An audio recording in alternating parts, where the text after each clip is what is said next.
Hi, this is Marlene with Miami Ghost Chronicles, and I want to welcome you to another episode of Stories of the Supernatural. Wherever you find us, whether it's a video or podcast on your favorite platform, please like and subscribe to us so that you can get notification of when a new show is released. You can also find us on major social media platforms. If you go to miamighostchronicles.com, you can find links to the videos or MP3 files, which you can download and enjoy without commercial interruptions. If you're into classic horror, ghost, and adventure stories, I narrate Nightshade Diary, and you can find links at nightshadediary.com. If scary stories are your bag, and listening to encounters with cryptids, ghosts, dogman, and other weird creatures sends a shiver up your spine, then go to supernaturalstorytime.com for links to our weekly podcasts. Noteworthy news about the paranormal world, true crime, conspiracy stories, and anything that is just plain weird can be found at eerie.news or visit the Stranger Than Fiction Stories tab at miamighostchronicles.com. Please subscribe to my newsletter on SUBSTACK. Just go to mppellicer.com for a link. I want to thank you for being part of my audience, and I think you are all wonderful. Hi, everybody. How's everybody doing? Good, I hope. I'm doing very well. All right, we're fresh into springtime here. Weather's changed. Even in North Florida, it's gotten hot, even though occasionally it's dropped down into the 50s at night. But oh well, c'est la vie, you know, crazy stuff. And yep, everything is good. I don't know, the last time I mentioned that I had actually harvested my little potatoes, and I'm so excited because, like I said, when you see these other people that grow, wow, and I can grow all these potatoes, and it's like you make it look so easy until you get somebody like me that's like, because I planted those little potatoes, and I was just thrilled with myself that I got a bunch of little potatoes back, which is great. And so I'm gonna, like I said the last time, I'm gonna move on to onions, and I'm gonna replant the potatoes. And you know what that means? That if the apocalypse comes, I can live off my potatoes. All right. So what can I say? And I've got a guy across the street that does the traps. And it's like, I'll trade you some potatoes for some pig or deer or something. I got it worked out. Believe me, I've got it all worked out. But hopefully it will not come down to that because let's face it, I'm a wimp. I'm a wimp. I'm a wimp. I've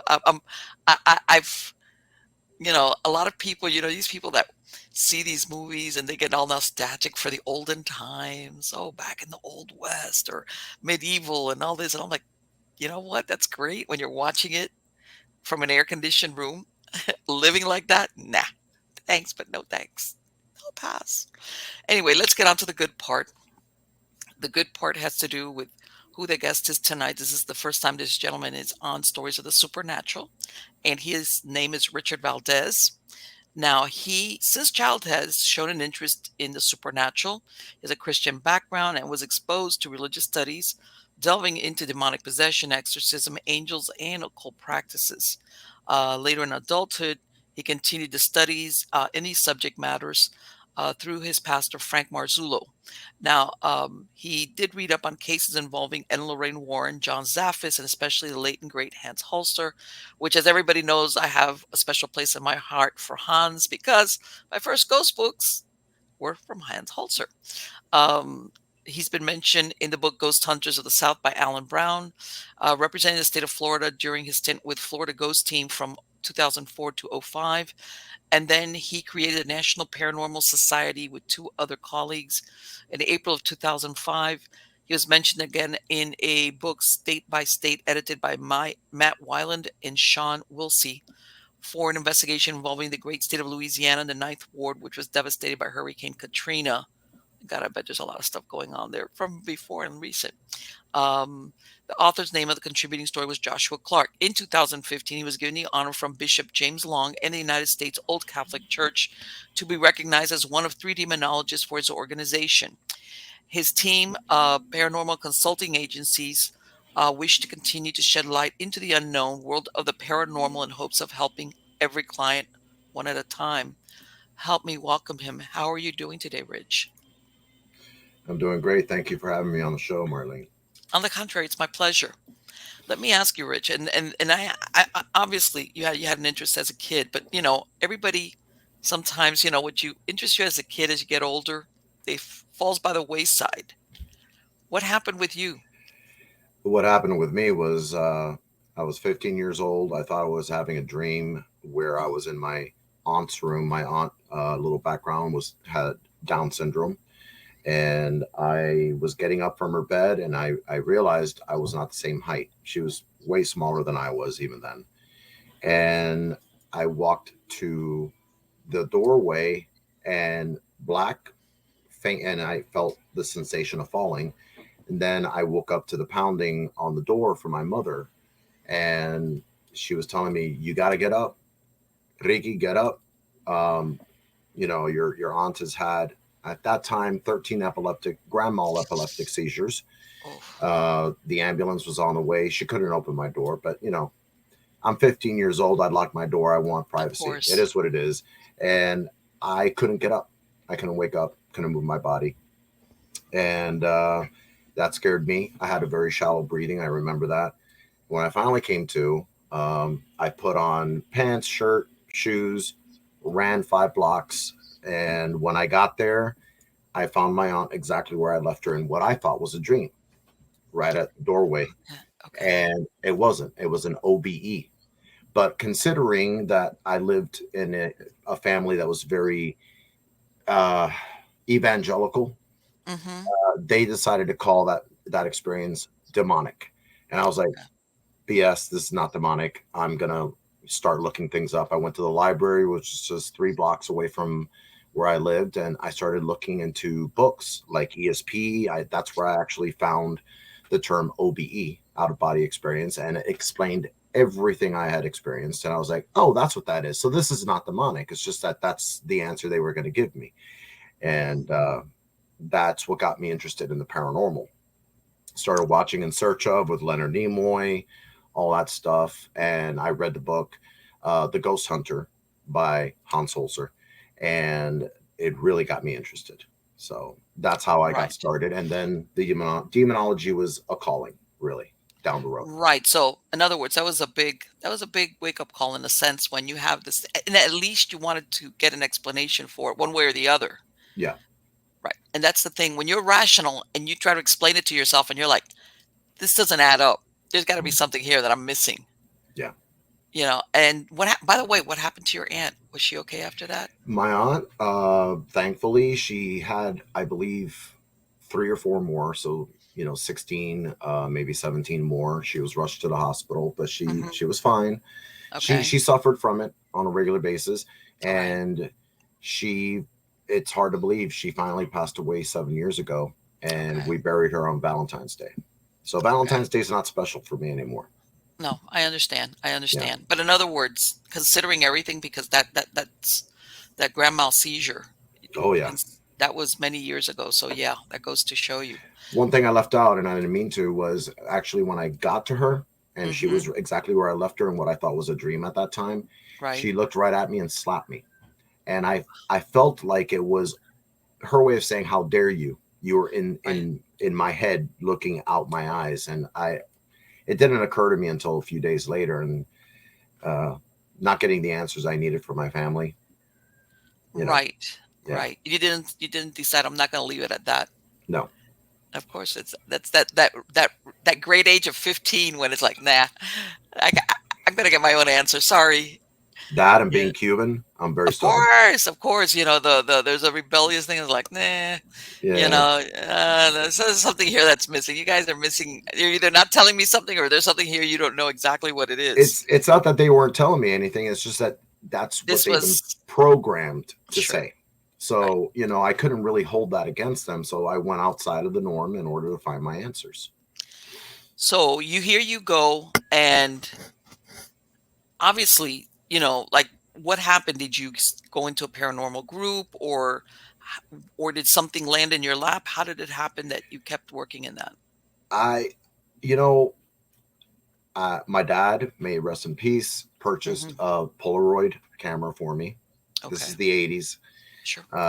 He got me a tape recorder. Yes, with Hmm. tape, lead tape, and Yeah, everything. yeah. I tell everybody, once upon a time you had to pay to develop film. And everyone Yeah, looks at me like, yeah, there was something like that once upon a time. something like that, right? And that's what Uh-huh. they always say.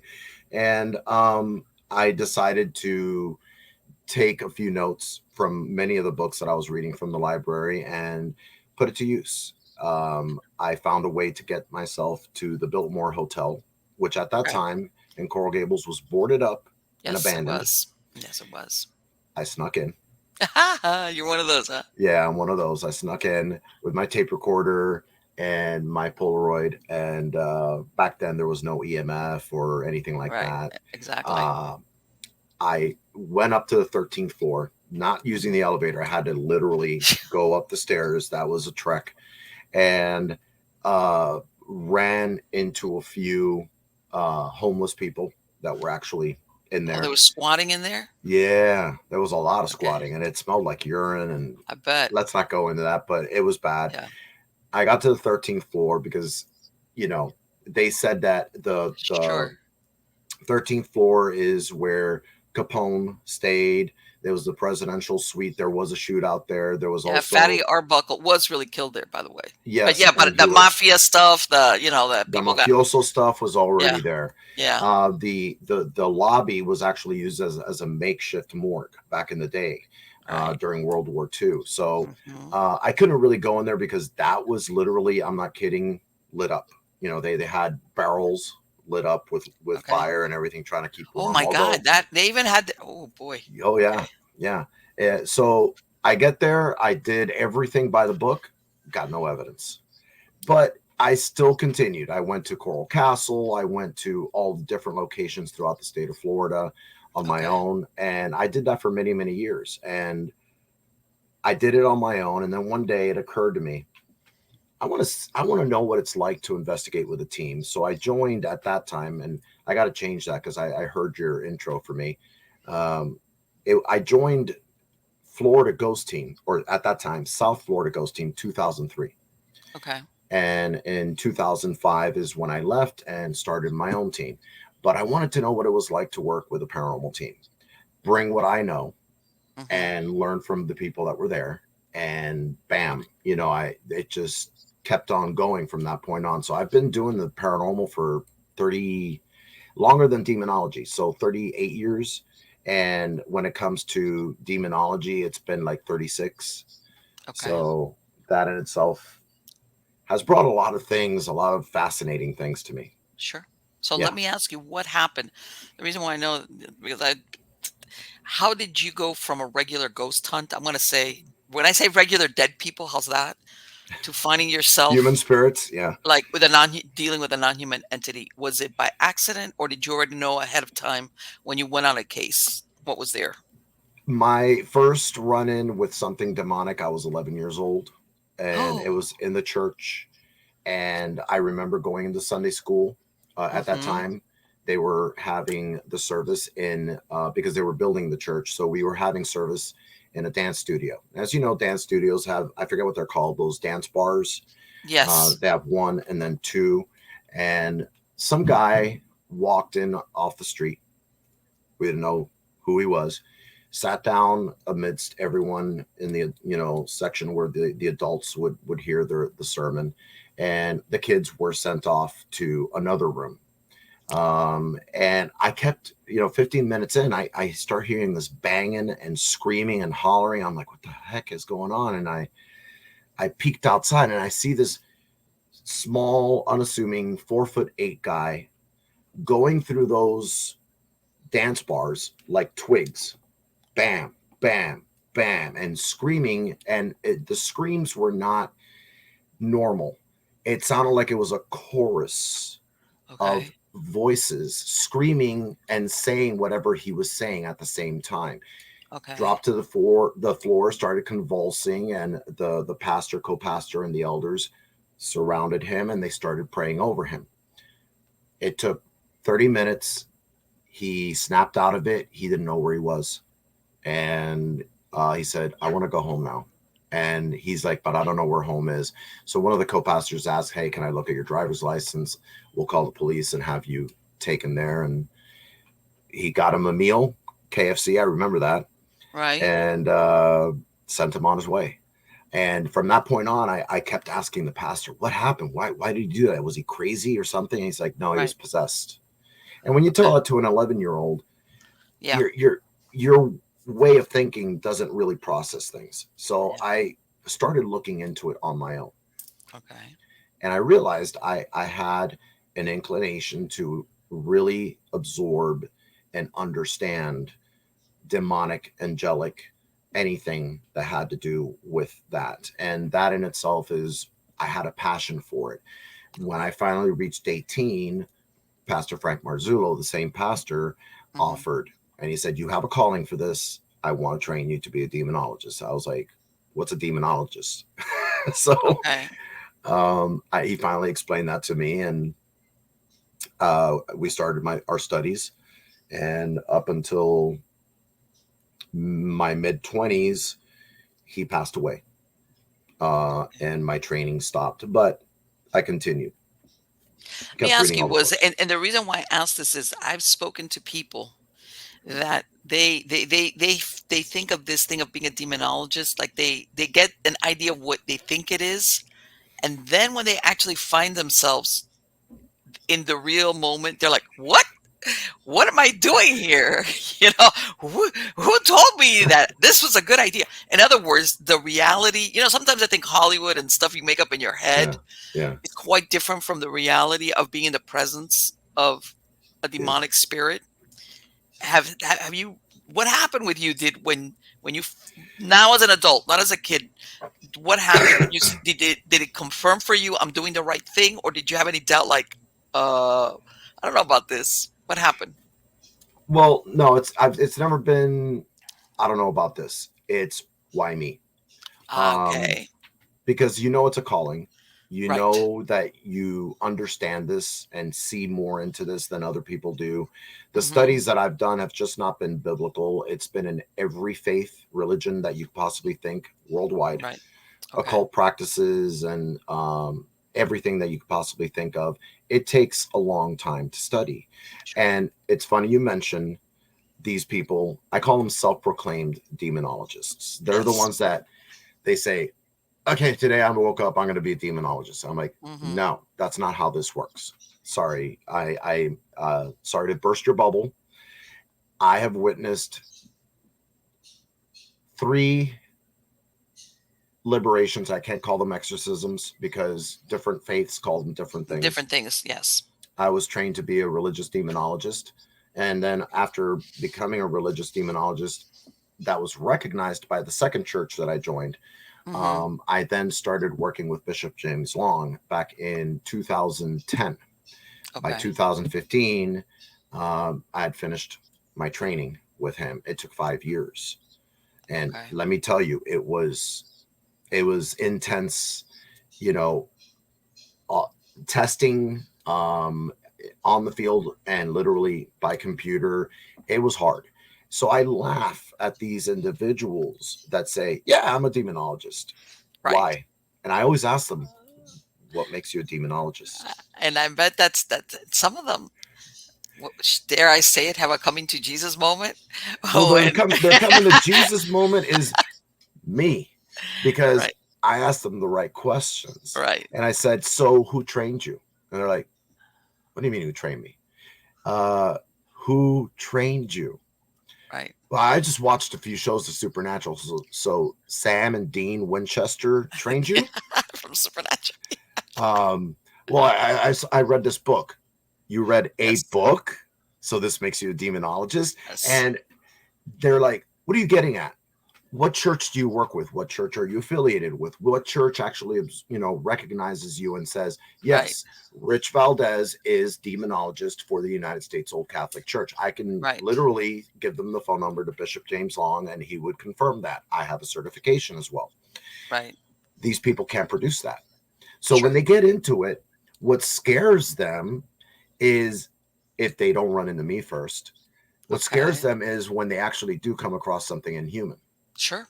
And that inhuman thing, that demon that knows more about them than you know of it, will Mhm. use your weaknesses against you. And Sure. if there's a face off, God forbid, you better have an exit plan. Oh, absolutely. Yeah. Absolutely. Yeah. And also, I would say that most trained demonologists, even of different faiths, they first try to rule out if it's a mental health problem. In other words, let's make sure that what we're not dealing with is somebody that's got mentally ill before. I mean, they might demonstrate certain behavior. And by the way, one thing doesn't exclude the other either. Of But course.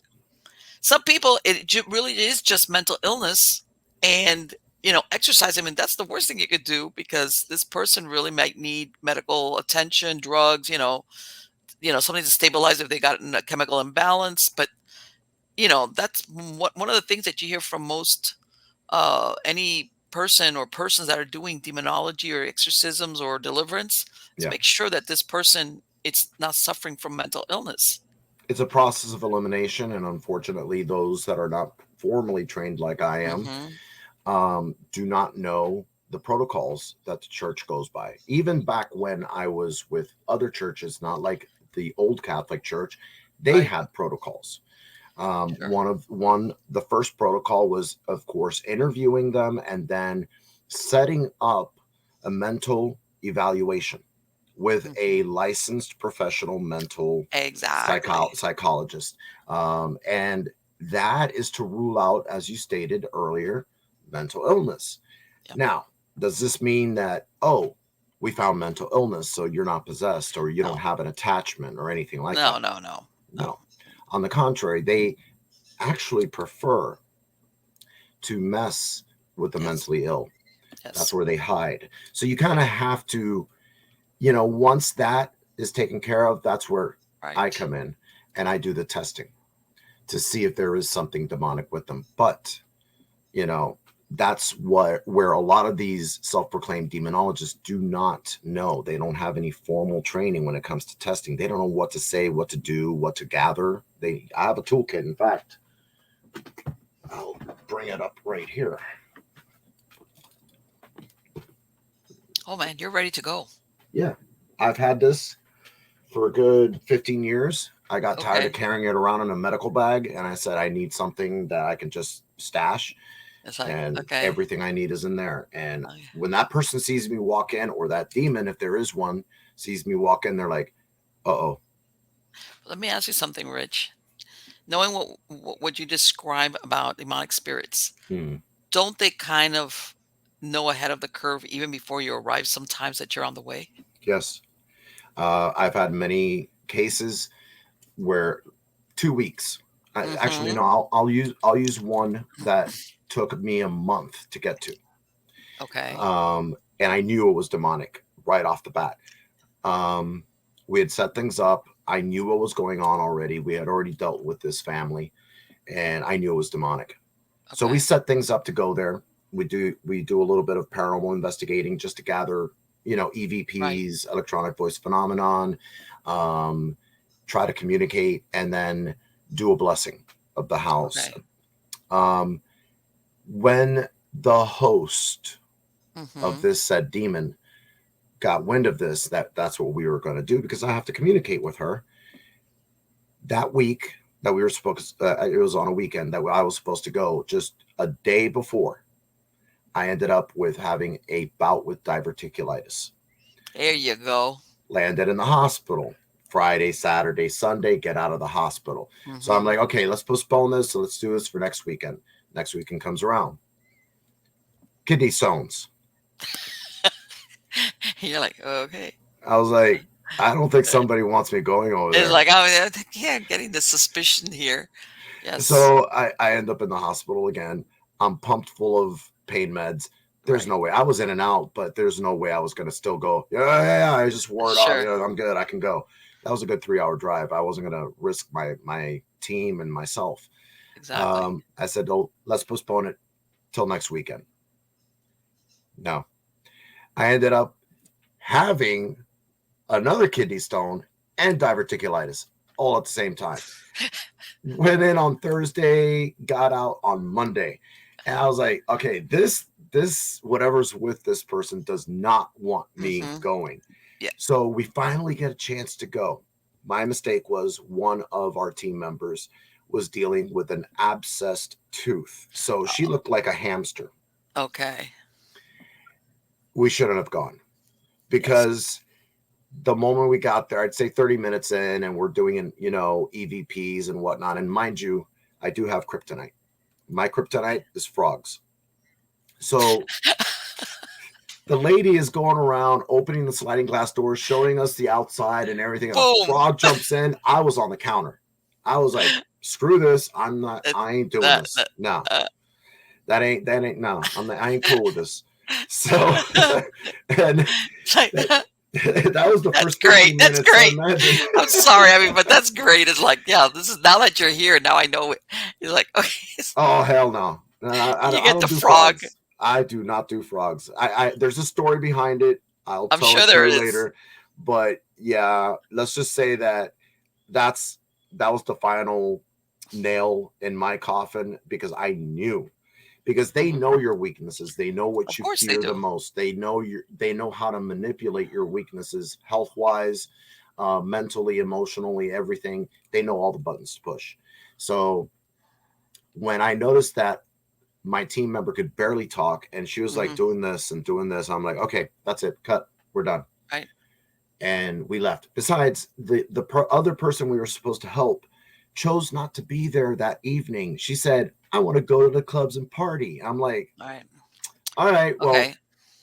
we said goodbye. We never spoke to them again, because the thing is, when you have someone that is going through something demonic, Right. they need to help you Of help course them. they gotta want to. Yeah. Of course. Yeah. Of course. So, So let me ask something. Was this something in attachment to one of the people, or was it just an infestation of the home, or what was going on?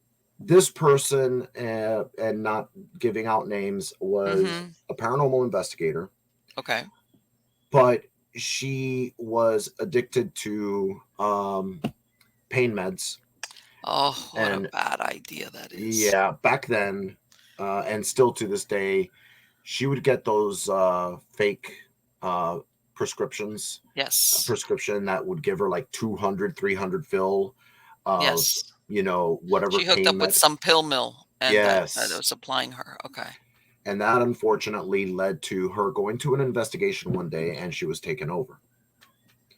That being the case, she didn't know she was dealing with an inhuman spirit. She thought she was dealing with grandma. Grandma was not grandma.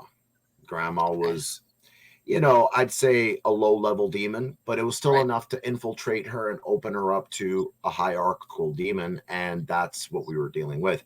It then also skipped her, and it would actually, go from her to her daughter, who I think was 26 at the time.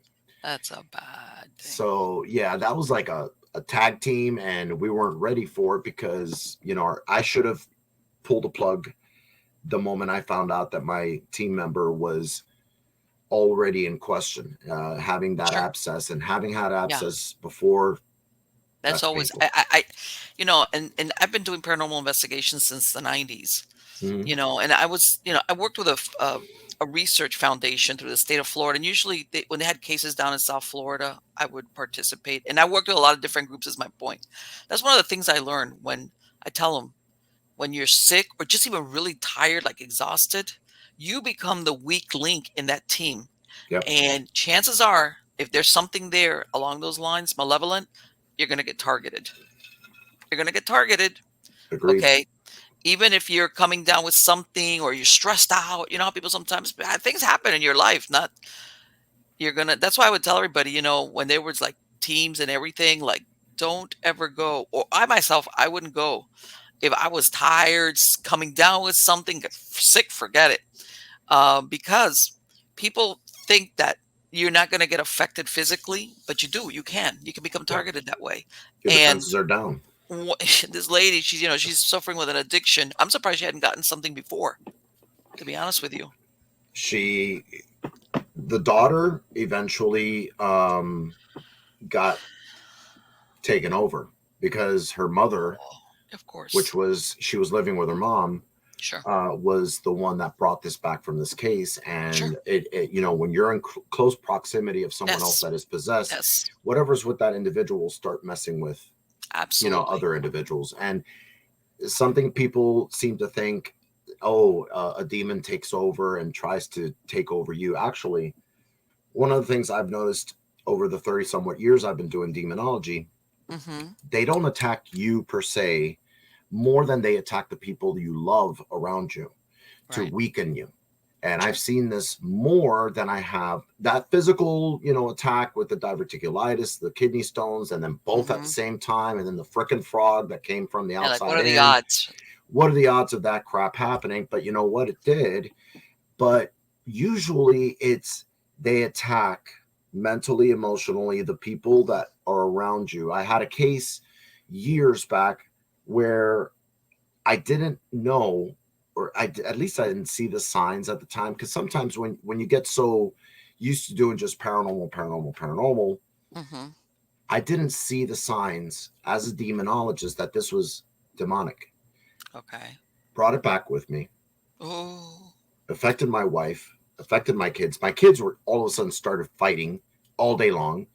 Okay. My wife and I started fighting over the stupidest crap, and then my dog, which is still alive, thank God. Um, he was a puppy at the time. I'd say Okay. two year old puppy, and he just sat himself at the in the kitchen, barking at the attic door all week The long. attic. That's a What? favorite hangout Yeah, it's place. dark. It's And but yes, here it's dark attics, and hot. yes, attics, hidden spaces. Yes. Yes, yes, yes, yes, yes. I Until it found, occurred to me, you know what? I've and had so yeah, many cases. I'm going to interrupt you real quick. yeah. Where people, when you start asking them what's been happening or they'll say, "Well, I hear scratching." You know that in Florida, for people that there's no basements, but some houses, some of the older houses will have like a short attic space. Because Yeah, in South Florida, as well, and I've heard people say, "Well, I hear scratching or stuff going up there in the attic," where they've never had before. right. I'm not going to say don't jump the gun. It might be an animal. Yeah, that Okay. could be a rat, a raccoon, It could could be be anything. anything. It could be anything. It could be a bird that got somehow found the Mhm. way through the eaves.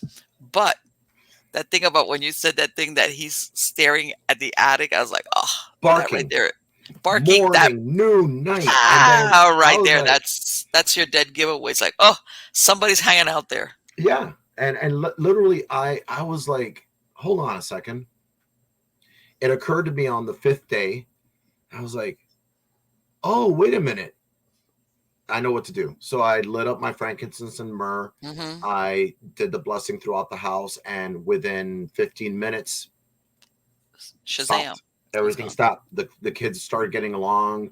My wife was like, I was like, Everything's good.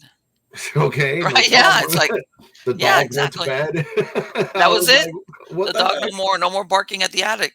Yeah, And you ask yourself, okay, what would one thing have to do with the other? And yes, yes, it does. yes. It really does. And you caught it real quick, because some people it takes them a lot longer, if ever, to realize I'm what dense, but I happened. ain't that dense. No, but believe it or not, some people it takes them a while to like figure out, like, or that they do the backtracking. Yeah. Even if they're not doing paranormal investigations, they're just at the wrong place at the wrong time, and they pick something up. They get a hitchhiker. And now I don't play around with that anymore. I Oh, always make sure before I leave the house, even before I speak to a person that allegedly is claiming that they have um, something attached to them, something mm-hmm. demonic, before I even engage in conversation with that person, Yes, I seal my home, mm-hmm. I seal myself, Yes, and I go outside. I don't care how hot it is here in the 305. I right, go outside, and then I'll talk to them. I'll sweat. sure. I don't care, but I'd rather Right. sweat than have my family affected. Sure. And people don't realize that even through electronic communications, sometimes you will get something. See, because their idea, especially I imagine in your case that you're a demonologist, is they want to head you off at the pass. Oh yeah, They want to somehow make sure that you don't arrive there and upset what they got going on. they know what I'm Uh, bringing. of It's not course. me. Well, It's what's with me. which was with me, but Yeah, you're the delivery system. How's that?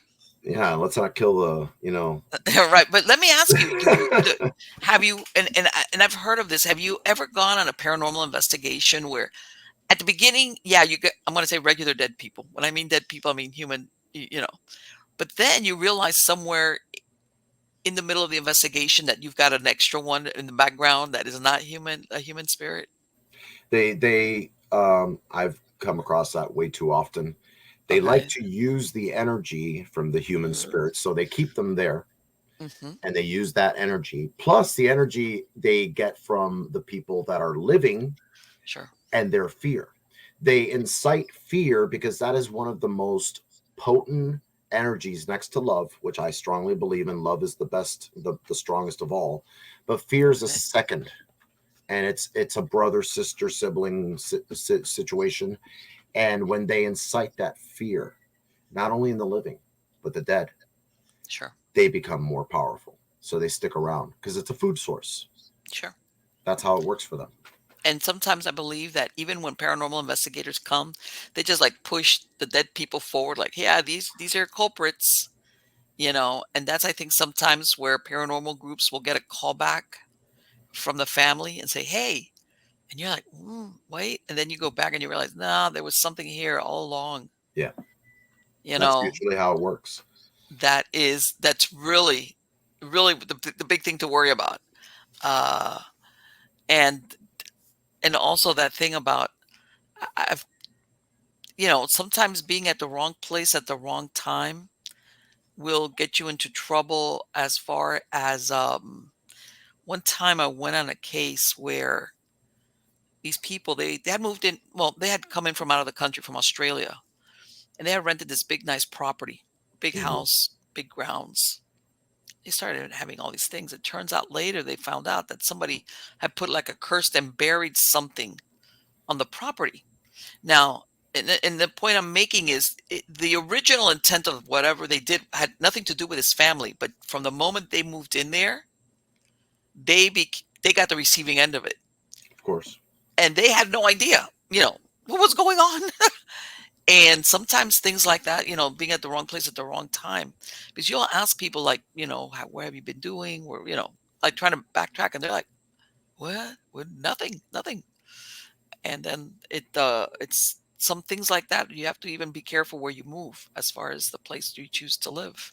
The funny thing is, um, having lived in Miami my whole life, knowing that there was a botanica every Hmm. 2 blocks from Sure. where I lived, um, there is Santeria, which runs rampant.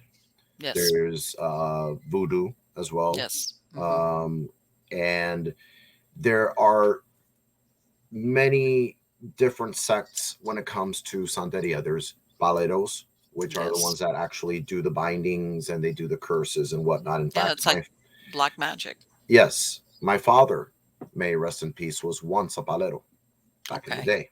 He got, Okay. paid to do, brujeria, un trabajo, Right. a work. Right. And he, of course, he repented of all that. He thankfully became Christian and left all that. But he also was one of the instrumental individuals that helped me understand Santeria.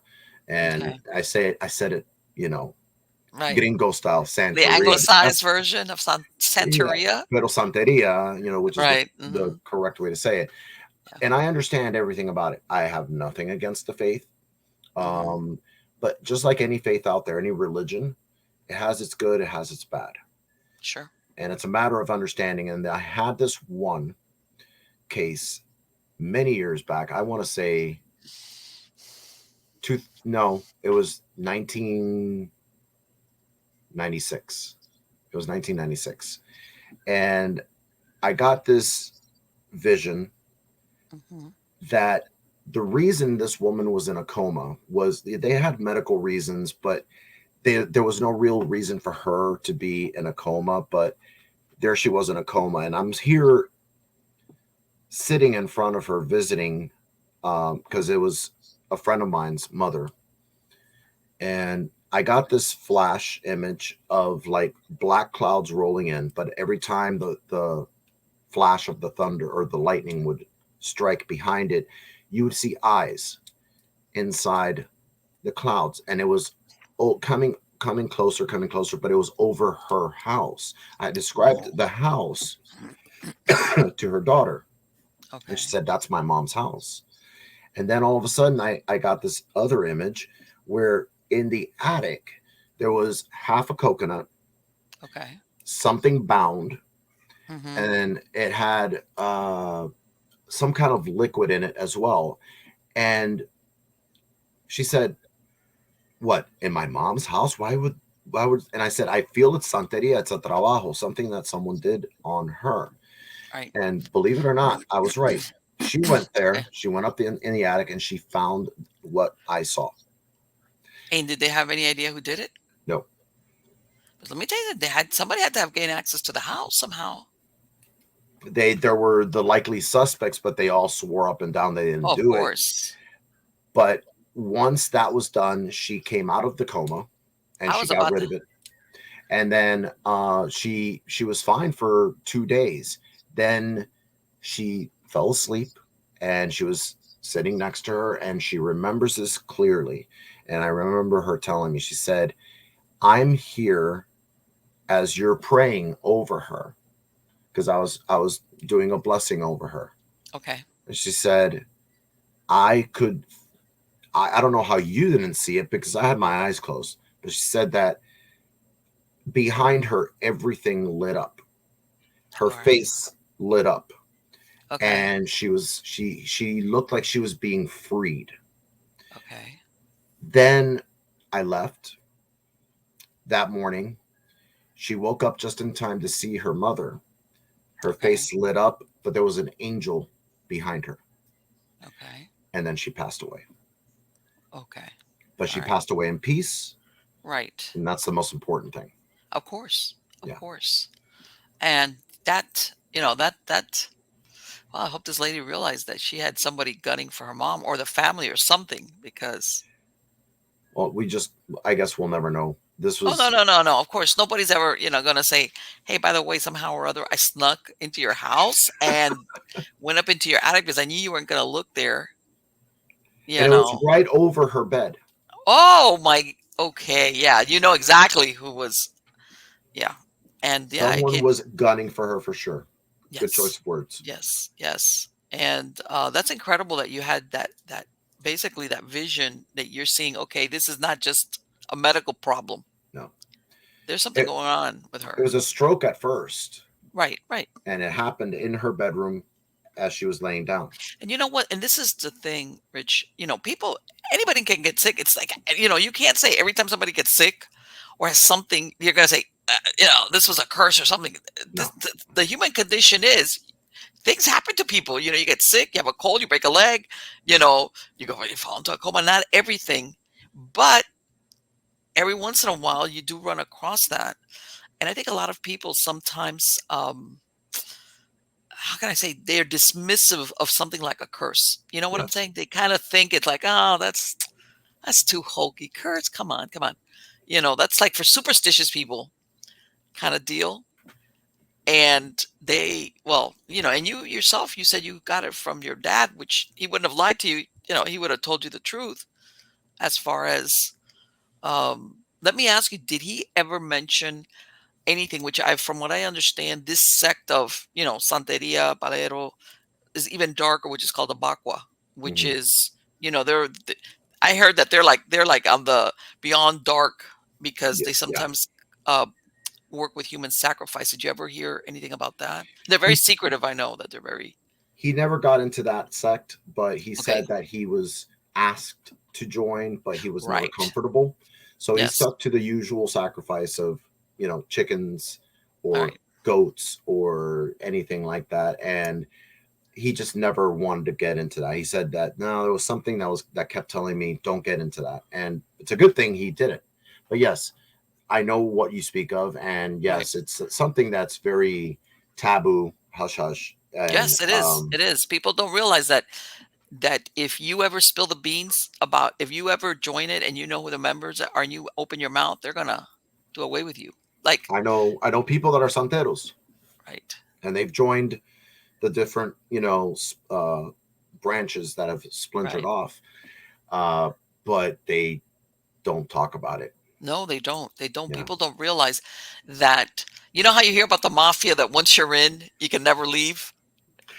They Like drag you in. You think they you're out, drag you. Let drag me you tell you in. from what I understand, they're like along once you're if you ever join and you know whatever you there is to know, that's it. You can never say, "Hey, I don't want to do this anymore."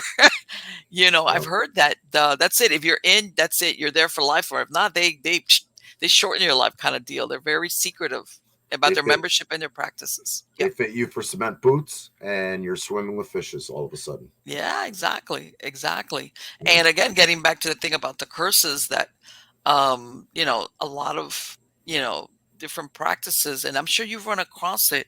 Let me ask you, have you come across where it's not really a non-human entity, a demon, but more like what I said, where it's a curse? It's the I, effects of a curse. yes, often. Okay. But usually, if it's a curse, you have to Mhm. actually fight fire with fire, and you have Right. to call whoever. Okay, let's say it's since we're already on the subject, Santeria. Right. You have to call in a santero, Right. a high priest or priestess, to actually Hmm. come in and do the work to go against it. Now, Okay. people would say, "But you're a Christian and you believe in God and God created everything. You could do that." I could, but Right. oftentimes, if the person already knows the culprit, they already know the Right. cause, they already know how this got started, you have to go back and you have to Okay. actually fight that fire with the same fire you started with. Right. So I Exactly. usually, and I know it's not Right. No, no, I know recommended, where you're going. but you have to suggest to them, look, you got this, you started this, you're going to have to end it. I will pray for you, I will assist in whatever way I can, but you must call in a santero. You must call someone that knows what they're doing because they now need to work Right. this curse out of your life. So I've had to do that in the Reversing. past. Yes. Haven't you ever and haven't you ever had a situation, and I don't know if you've run across this, where something starts happening in the household, and for example, when I would interview people, let's say I would interview them out of earshot of everybody else because I would start getting these stories about people fessing up. I don't know, have you ever run across where stuff is happening and at the beginning nobody knows anything about nothing.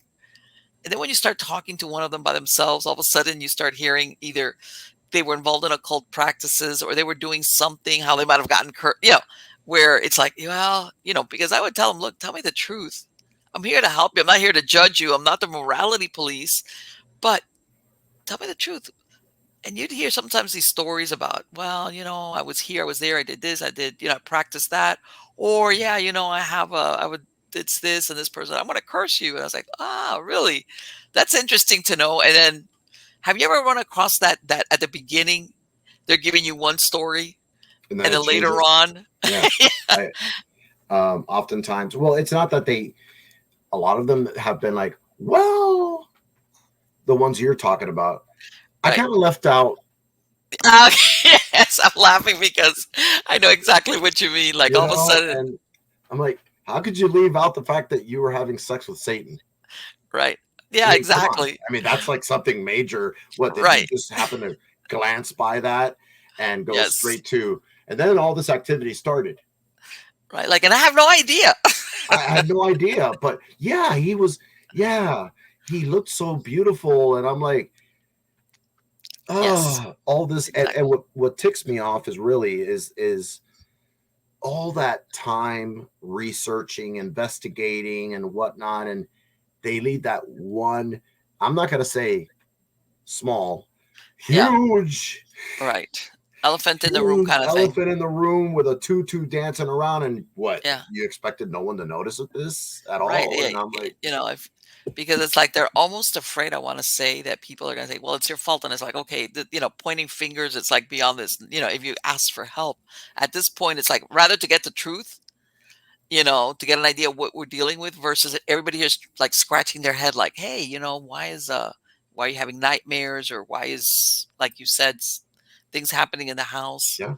It helps It when helps if you have that one detail. Oh, sorry. Uh, here's yeah. the spirit board I was using, and the planchette, and Yeah. slipped my mind. Mind that little detail. But yes, Yeah, and people, it's surprising because sometimes people don't realize that that somebody they kind of have sometimes how many times I would I interview somebody beforehand, and there's a set of questions, like, how are you, and they're like, no, no idea. Have you? No, weeks later, no, no. months. And By then the all of a way, sudden they all of a sudden, like you said, all of a sudden then you get the, and it's like, I don't, sometimes I wonder, are they afraid that you're not going to go, that you're not going to, participate, because especially if it was something dark, because I tell people you can even get an attachment from an item that you pick up at a yes, curbside. yeah, All right. It could be that simple, innocent, in other words. You see an item on the curbside or even a garage sale, and you pick it up and it's like, man, this is in great shape. And then it takes a imagine while. It has, imagine having those items sent to your house all the time. is that what's happening with you? No, my friend John Zaffis, Oh my God. Yes. Right. and he posts this, and then I'm always like, I tell him, "Oh man, why did you post this?" I got home and I had these boxes waiting for me. He opens it and they're dolls and stuff like that, or something weird. And I'm like, and you take it in and you put it in your museum, don't you? And he's like, yeah, that's what I do. I'm like, I could not live like that. Let me Now, tell you something. Is the museum adjacent to his house or part of his house? it's in his barn. That's close enough as my. It's on the property, but he actually, when he had the barn built, Hmm. he made sure that there was blessed salt Right. in the foundation.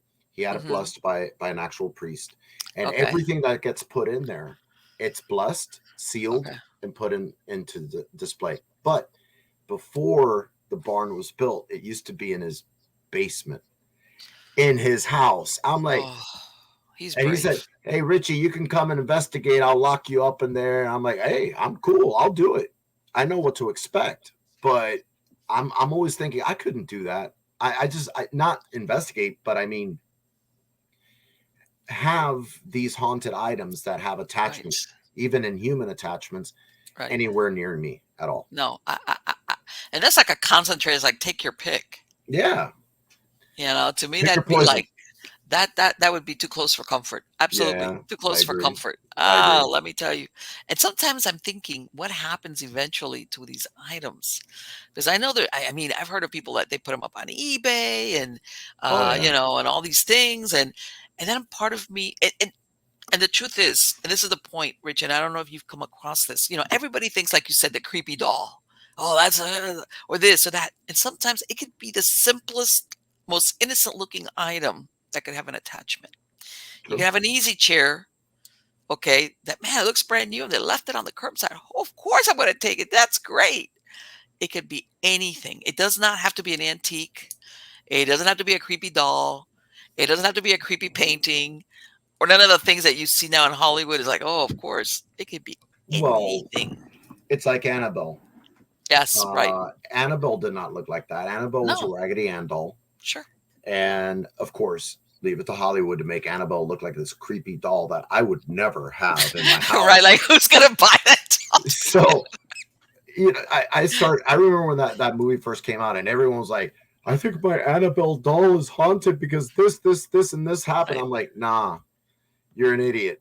Yeah. You think that Annabelle doll that you purchased from the store is haunted, but it's not. And by the way, Right. the real Annabelle is a Raggedy Ann doll. I have one of those. I'm like, oh my Yeah, god. yeah, right. Okay. That's another thing I don't understand. Sometimes you hear people get like all excited because they think they got a cursed or haunted object. It's like, do you realize really what you're asking for? Do you really understand what comes with that? They don't care. Okay. And because from what I understand, when they made the movie, the producers of Raggedy Ann they were going to sue them. Like, you can't Really? make, yeah, you cannot make the Raggedy Ann doll. The haunted. You got to come up with another version, but you can't. Like, in other words, you're going to kill our Our doll. franchise. Yeah, Which has exactly. been around forever. Yeah. And I guess they said, okay, I guess since we have to make up a new doll, we might as well make her as creepy as all get out. which of course is like what we were saying, like who would buy that doll? If there was a doll like that, it'd be like, nah, forget I it. wouldn't. I wouldn't bring that home. And my kid Hell, would be like, huh? yeah. You remember Chucky the doll? Of course I remember that. Chucky the doll. The inspiration behind Chucky the doll was Robert the doll from Key Yes. West. Not a Hmm. lot of people know this, and they went with it. They created a whole new doll. They knew they were going to have issues if they used an actual Right. look-alike of Robert the doll, so they created Chucky. Right. And I'm here thinking, even I wouldn't buy Chucky. That's just creepy. But you know what? I have to. It was, and it was. But see the way they portrayed. Remember the original movie of Chucky? Yeah, It was an idea. It was. I liked it. It It was was well done. different. It was like, hey, you got a serial killer whose soul takes over this doll, and before you know it, it wants to do what it did as a. I was like, man, that's pretty original. Yeah. That's pretty original. And then of course it took off from there.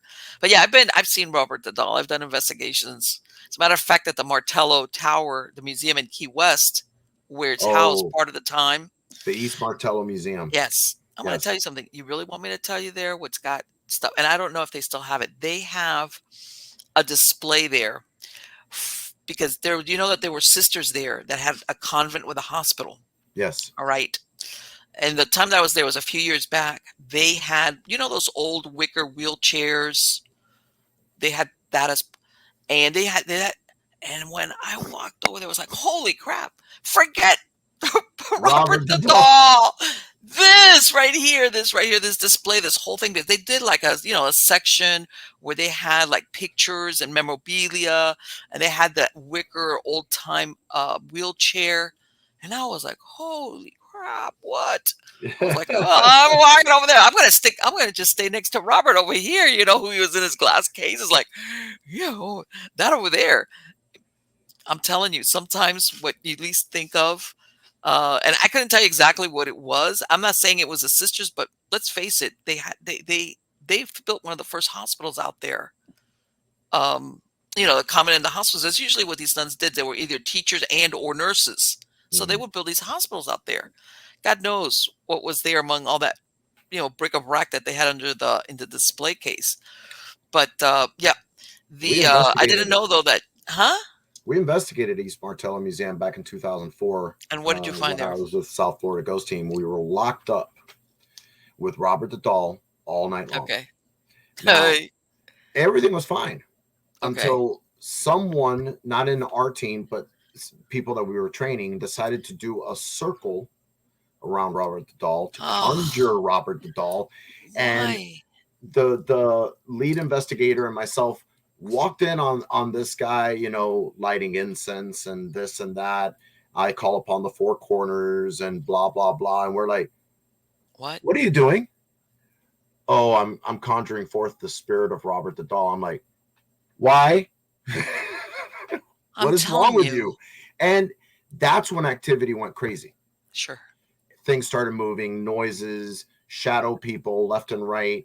We looked in the direction that you were talking about, where Yeah. the nuns were, a lot of back and forth. I was like, boss, we should get out of here. I don't Because understand. Don't get me wrong. I can understand that if you're trying to capture evidence and maybe, you've got recorders or whatever, or you're just hoping it's your lucky day and Robert's going to like get up and walk around. I don't know. Whatever. if he does, I'm punting him. It's like, oh, but that's different because it's like, how do you think, how sure are you that what you're going to get is Robert? It's there was this one guy, a guest, I had him a long time ago, and he made an analogy and an example, and I was like, he goes, if you throw a phone into a prison yard, who do you think is going to be the one to pick it up? The worst of them. Of course. Okay. And when people do that, they're not going to get Robert the doll. They're going to get something that's you're going to wish it was Robert the Worse. doll. Yeah. All Yeah. right, guaranteed, guaranteed. Especially if I don't know if they thought they were protected or they were doing the right thing, but it's like, but in a place like that, no, it's like, yeah, That place there's has a lot of history. things. It does. Let me ask you, when you were there, did they have those metal figurines? Oh yeah, in the Were tower. those creepy? I was like, what? Yeah, I was like, but actually, it wasn't creepy. Me being an artist, I actually found them Okay. fascinating. I was taking pictures left and right. I was like, Right, oh, that's yeah. cool. I wish I could I take got that with me. but they were unusual at the Yeah, very they least. were. They were. I'll give them that much. And it's funny. I forgot about that because Yes. uh, the activity that started happening kind of like distracted me from the tower. And I was like, damage control from that point Sure. forward. We kicked the Sure. guy out, by the way. And we said, we ain't training you. That's for sure. Because you're bad Right. news. You just Well, let don't me do ask that. you, I could see where he could be a real problem if you go to an investigation where you've got something malevolent, non-human, even if it's whatever, that could. And let me ask you something, Rich, and I don't know Yeah. if you come across this because, as sometimes when people walk into hauntings that are dark and intelligent, everybody assumes that because it's dark and malevolent, or they get that it's non-human. And I say, you know what? You could have a human being that was a very dark person when they were alive, and now that they're dead, they're just as dark, but it's still a human spirit. Have you ever come across that in any of your investigations? Way too often. And in fact, I have a saying that I always tell people because they immediately say demon. And it's not a Right. demon, but I tell Hmm. them, as in life, so shall you be in death. Of So course. if you were a happy person, if you were happy go lucky, very positive individual, and you come back to visit your family, Hmm. why would I be burning you, poking you, throwing things at you? Sure. If you were a belligerent alcoholic, a drug addict, if you were a mean Sure. spirited individual, I expect you to be the same in death as you were in life. Absolutely. So we have to do testing. In fact, the Bible itself says, test all spirits. And okay, it states test all spirits. Notice it does not include, or it doesn't exclude.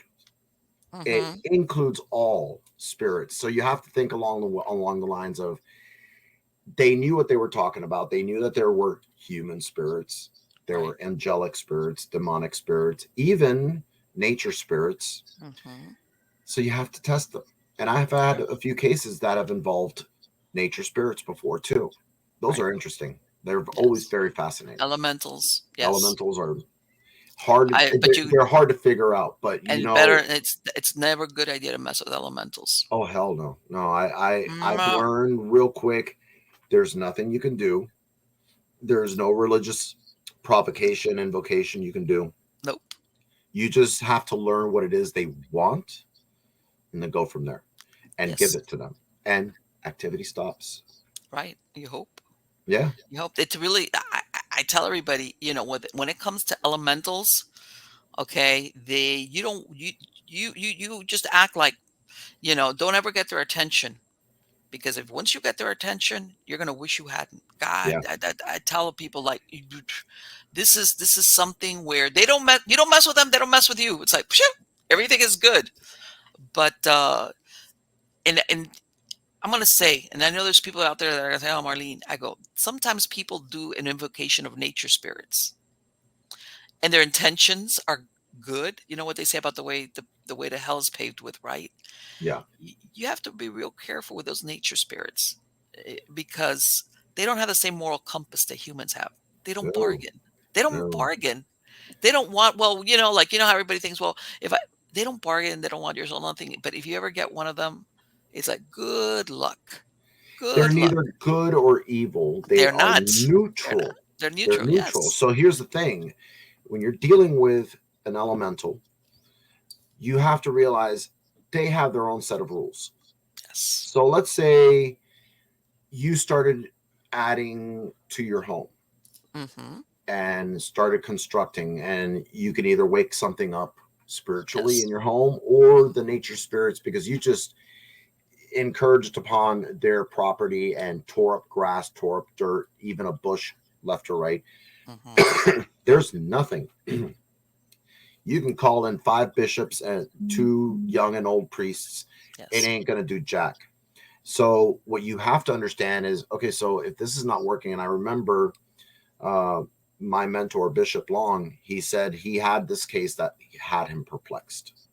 Right. He kept going to the house. He was convinced it was demonic infestation, and he had to Mm-hmm. go there and bless it. And the situation would get worse and worse and worse. He finally, at the time, his mother was still alive. He told, I think it was his grandmother. It was his grandmother because his grandmother was Cherokee. Mhm. And she said, James, have you ever thought that maybe, them tearing out those trees and bushes like you've been giving us in the story, they ticked off some nature spirits? He was like, I didn't think of that. Have them replant the same bushes and trees and see what happens.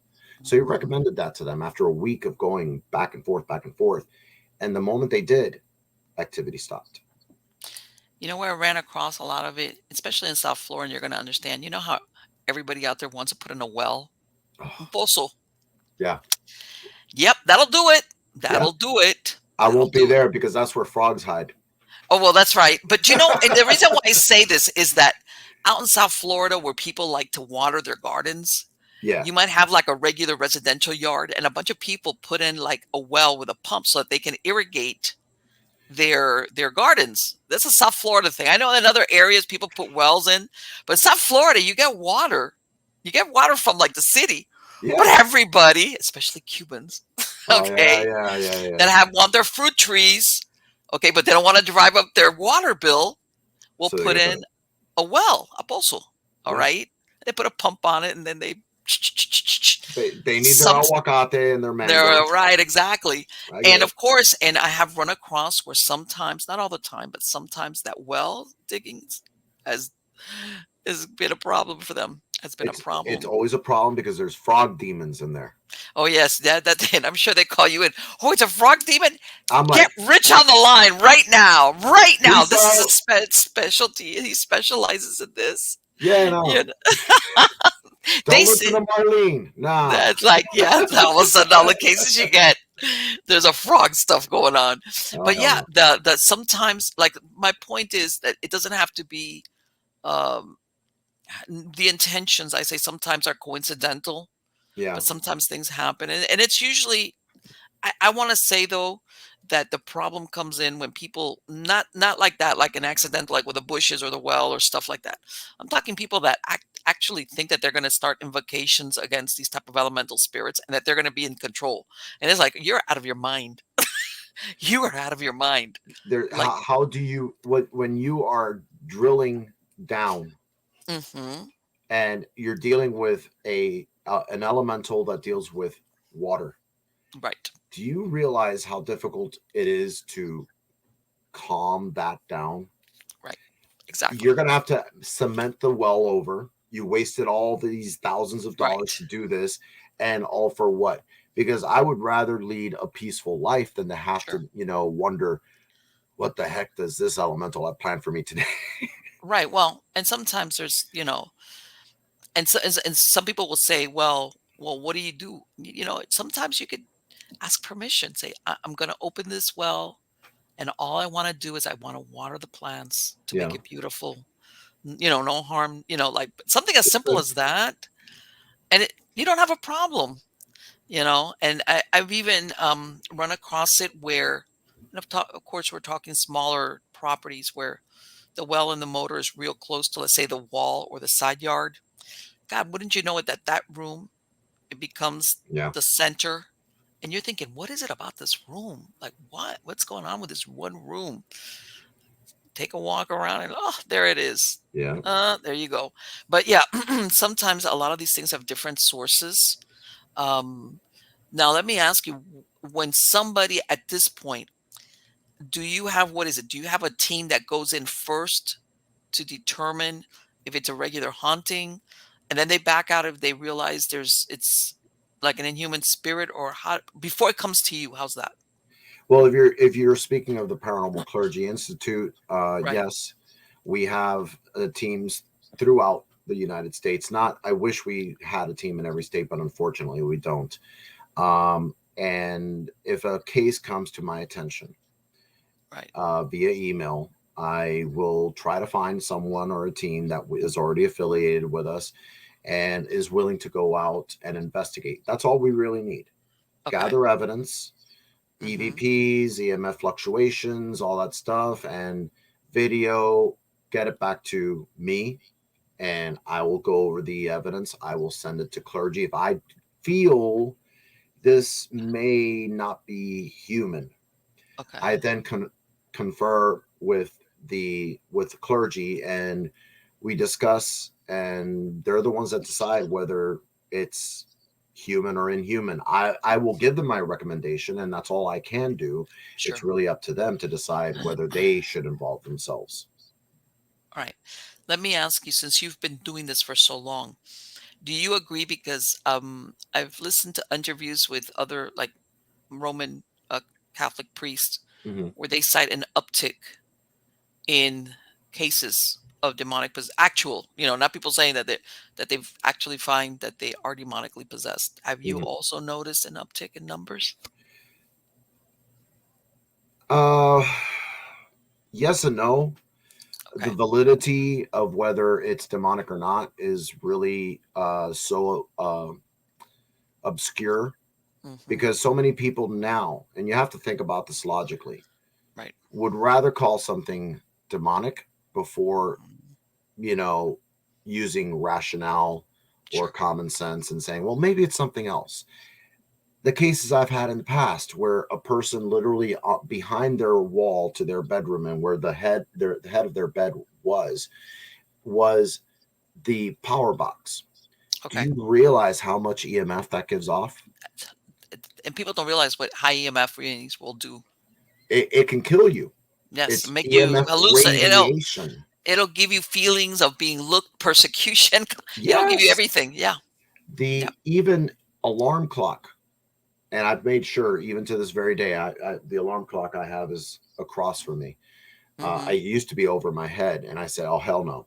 That buries the needle Hmm. in any EMF detector. Now I Sure. don't use the K2. I use the sense. What was it called? The It was a sensor, something high sensor.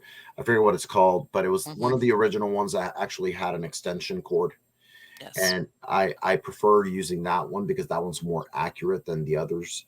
Right. And I solved the case in less than an hour. It took me 3 hours to get there, Okay. but I got there and I started scoping out the whole area. I started, looking at everything, and I realized, the lady was telling me, I feel like something's constantly watching me, and I think it's a demon, and this and that, uh, and my boyfriend, he can't even stay the night Okay. because he throws up. I'm like, throws up? What the heck? So I looked around bed and I noticed, and I asked her, "Where do you sleep?" "Oh, I sleep on this side." "Where does he sleep?" "He sleeps on this side." And that's exactly where the clock was. Okay. And the alarm clock was burying the needle on my Isn't that EMF interesting? detector. And I said, let's do this. And I took it and I moved it across, and I said, you, sir, you're spending the night. I want Right. you to call me in the morning and let me know how this went. Guess what? For the Done first deal. time, he spent the night, and they called me all giddy and happy. And oh my Okay. God, I didn't throw up. I didn't have headaches. I didn't feel like something was watching me. I didn't feel the demon. Like the demon's gone. What did you do? Moved your M- clock. Move your clock. And That's all I sometimes it had to is do. as simple as that. Yeah. And I'm glad you point that out. And because I tell everybody, back in the 90s, before the thing with the paranormal shows took off, Yeah. if you got a case, people by then they were at their rope's end, and Yeah. it was very hush hush. They had already called. They had already gone and called the electrician, or the plumber, or anybody, a handyman. Like by the time you got called in, they had already gone. They had already gone the route of it's an animal scratching in the wall, or the draft or whatever. They had now fast forward 20, 25 years. Somebody hears a weird noise and the whole family runs out and sleeps in the car. The ghost. How did you know it was a ghost? Nobody tries to figure out, okay, that it could be something really normal, Well, I had solved the one case in 30 minutes. They were like, there's that sound. You hear that? I'm like, yeah. And they're like, what is that? It's your ice maker. Oh my god, I love that. And they were like, Oh what my is it? god. I'm like, let's give it That's a few great. minutes. And I'm standing by the refrigerator and See, I that's what I'm hear it. talking. And I opened the freezer, Yeah. and they were like, SOB, I can't believe it. It's been that this whole time. I thought it was a demon. I'm like, All right. well, maybe your ice maker's demonic, but And see, and that's the thing. 25 years ago, that conversation would never have happened because people would have said, "Man, where's that noise coming?" And they would have walked to like figure it out. Now they went straight to not forget the ghost part. It was demonic, you know. who are you gonna call? Yes, of course. Yeah, and And that's it's incredible. People, their imagination goes wild on some of these things, and it's like, look, what really, you fear the most, Marlene, is yes, what you are going to put energy into and you're going to bring to life. yes, of So course, let's face facts. What people fear the most is being demonically possessed, not being in control of your own yes, body.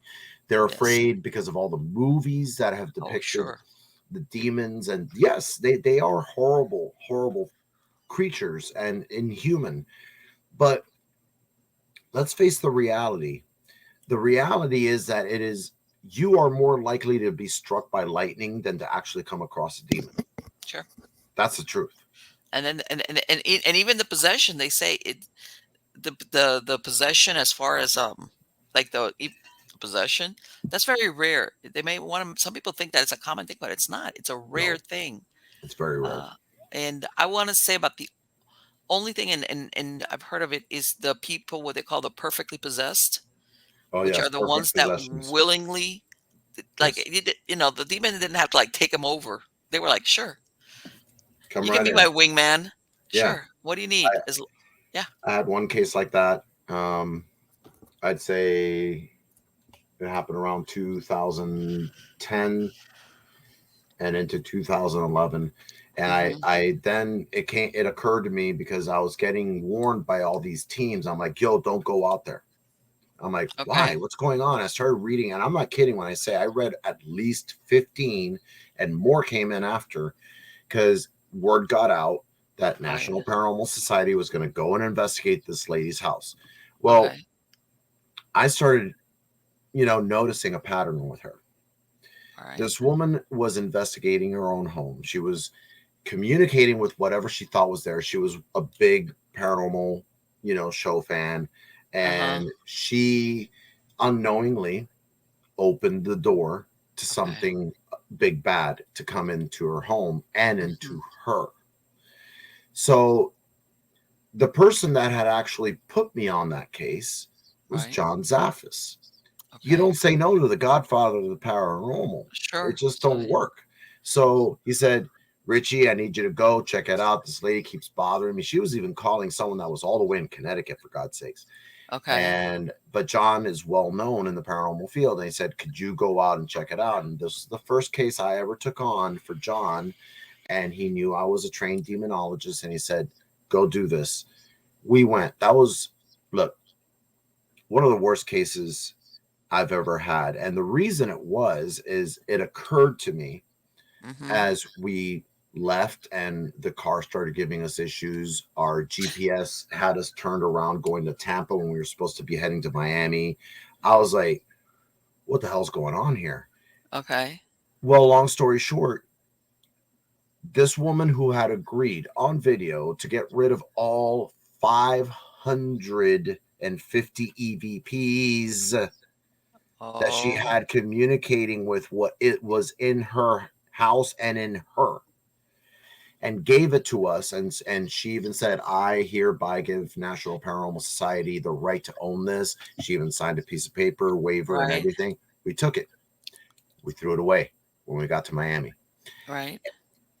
Not even 3 days later, what did you guys get? Did you guys get EVPs? By the way, I want my stuff back. Huh.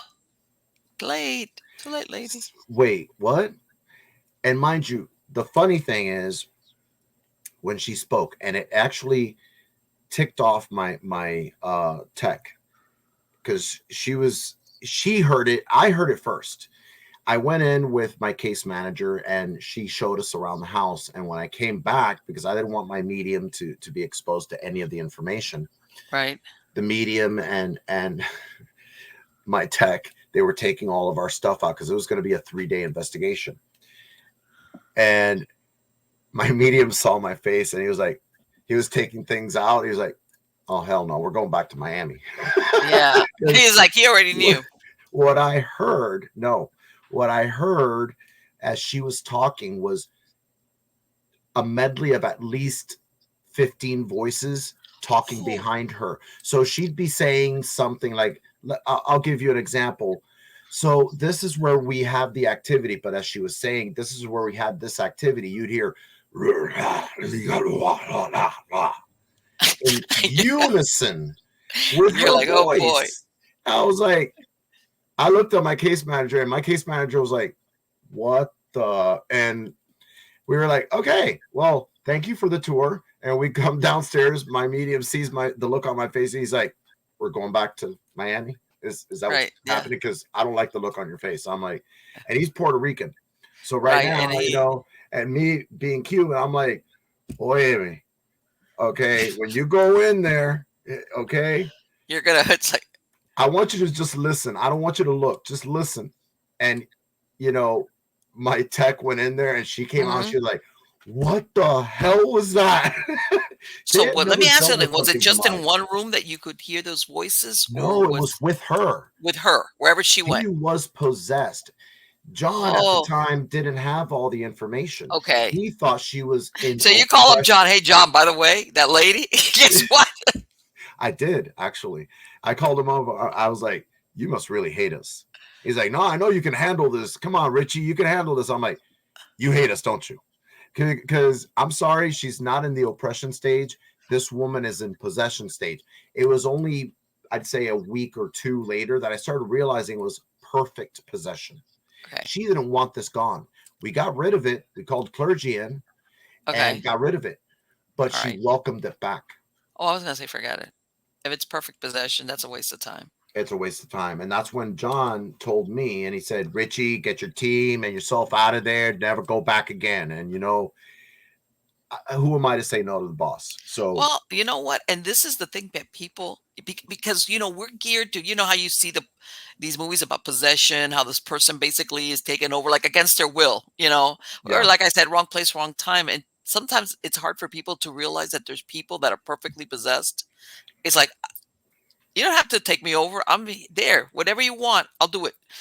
Quid pro quo, but you're going to do this for me, riches, whatever. But you don't have to, like, I'm not going to fight you. it's rare. A lot of that, sometimes, look into somebody's face and it's like, man, you're a psychopath. But besides that, there's something going, there's something walking with you and it's not on human feet. How's that? Yeah, yeah, And you could tell that, and contrary also to what people believe, that the possessed person is like, oh, they're like their heads going around or they're walking. This person could behave very normally, knows what's normal. How's that? As yeah, to not call attention to itself, right. but then behind the scenes, whatever they have power over, whether it's people, whether it's what they do for a living, whatever, they do some of those malevolent, horrible things, and it's all Yeah. because of the perfect possession that they have with them. Well, it's not even perfect possession. Even if the host is not willing to have this demon or Hmm. demons with them, it depends on the type of demon they have. They Sure. they could be demons that like to show off. It could be demons that know what you're bringing with it, and they don't want to even, no, oh, I'm gonna become a transient possession now, and Yes. bolt, and they do, and that's fine. Sure. Here's the problem. Um, when I go there, and I go there with the intent, because there is religious provocation, and there's a huge difference, Hmm. not the usual provocation that has run Right. rampant throughout the paranormal field, which Yes. is ridiculous. And I wish people would stop this. But religious provocation with me and my testing, and I can't go into details as to how we do it, but because then you'd have monkey see, monkey do after Yes. watching this. Right. Um, the way I go about it, it's one on one. So I'm in a room, okay, with this alleged possessed individual. Hmm. And now I'm doing religious provocation to Right. draw that demon out if there is one. Right. Let me tell you, this happened 10 years back and it rattled my cage. I'd say actually it was come more along the lines of 15 years ago, because I was with another church at the time. This person, I had told the husband, do not tell your wife my real name. That's one of the things I will expose. Sometimes, if it's a case like that, I will talk to the guardian, husband, wife, Mhm. whatever they may be. And I said, my name is Frank Black, like Frank Black from the show Millennium. Mhm. And I want you to refer to me as Frank Black. When I get there, I'm Frank. Okay. Right.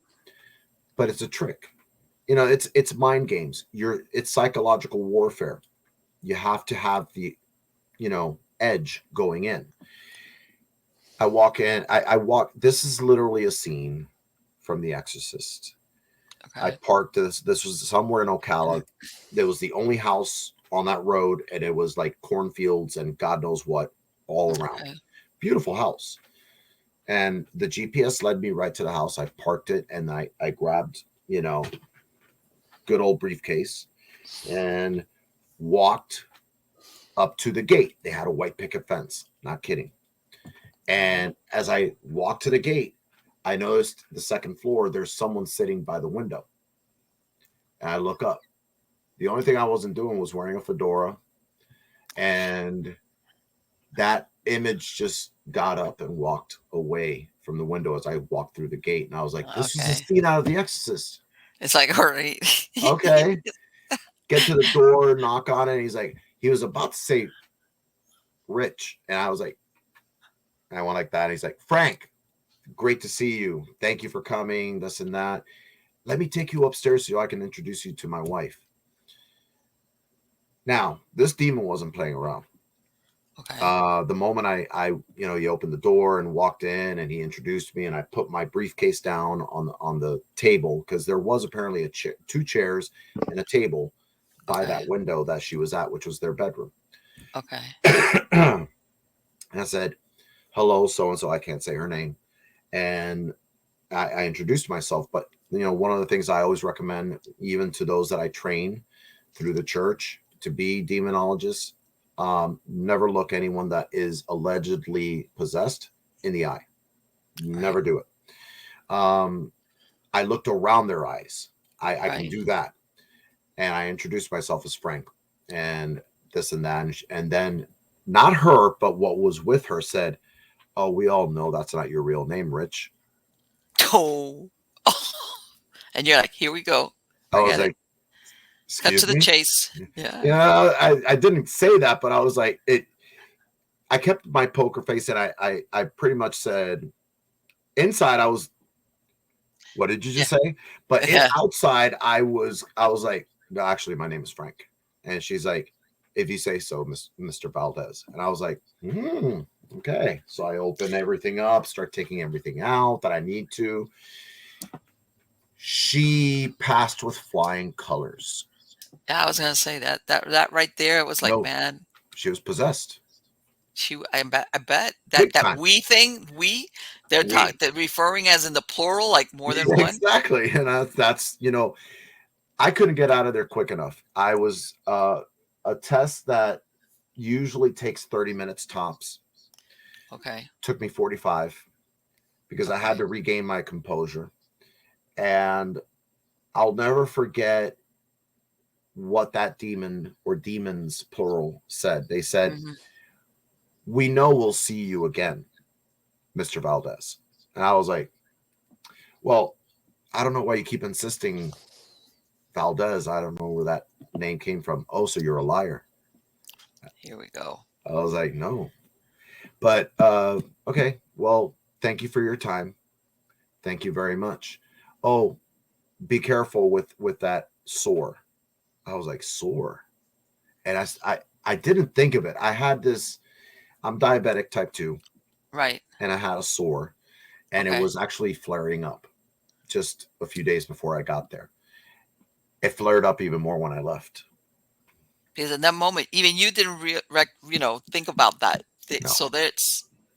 So it knew something very personal about you. I went through half a pack of cigarettes.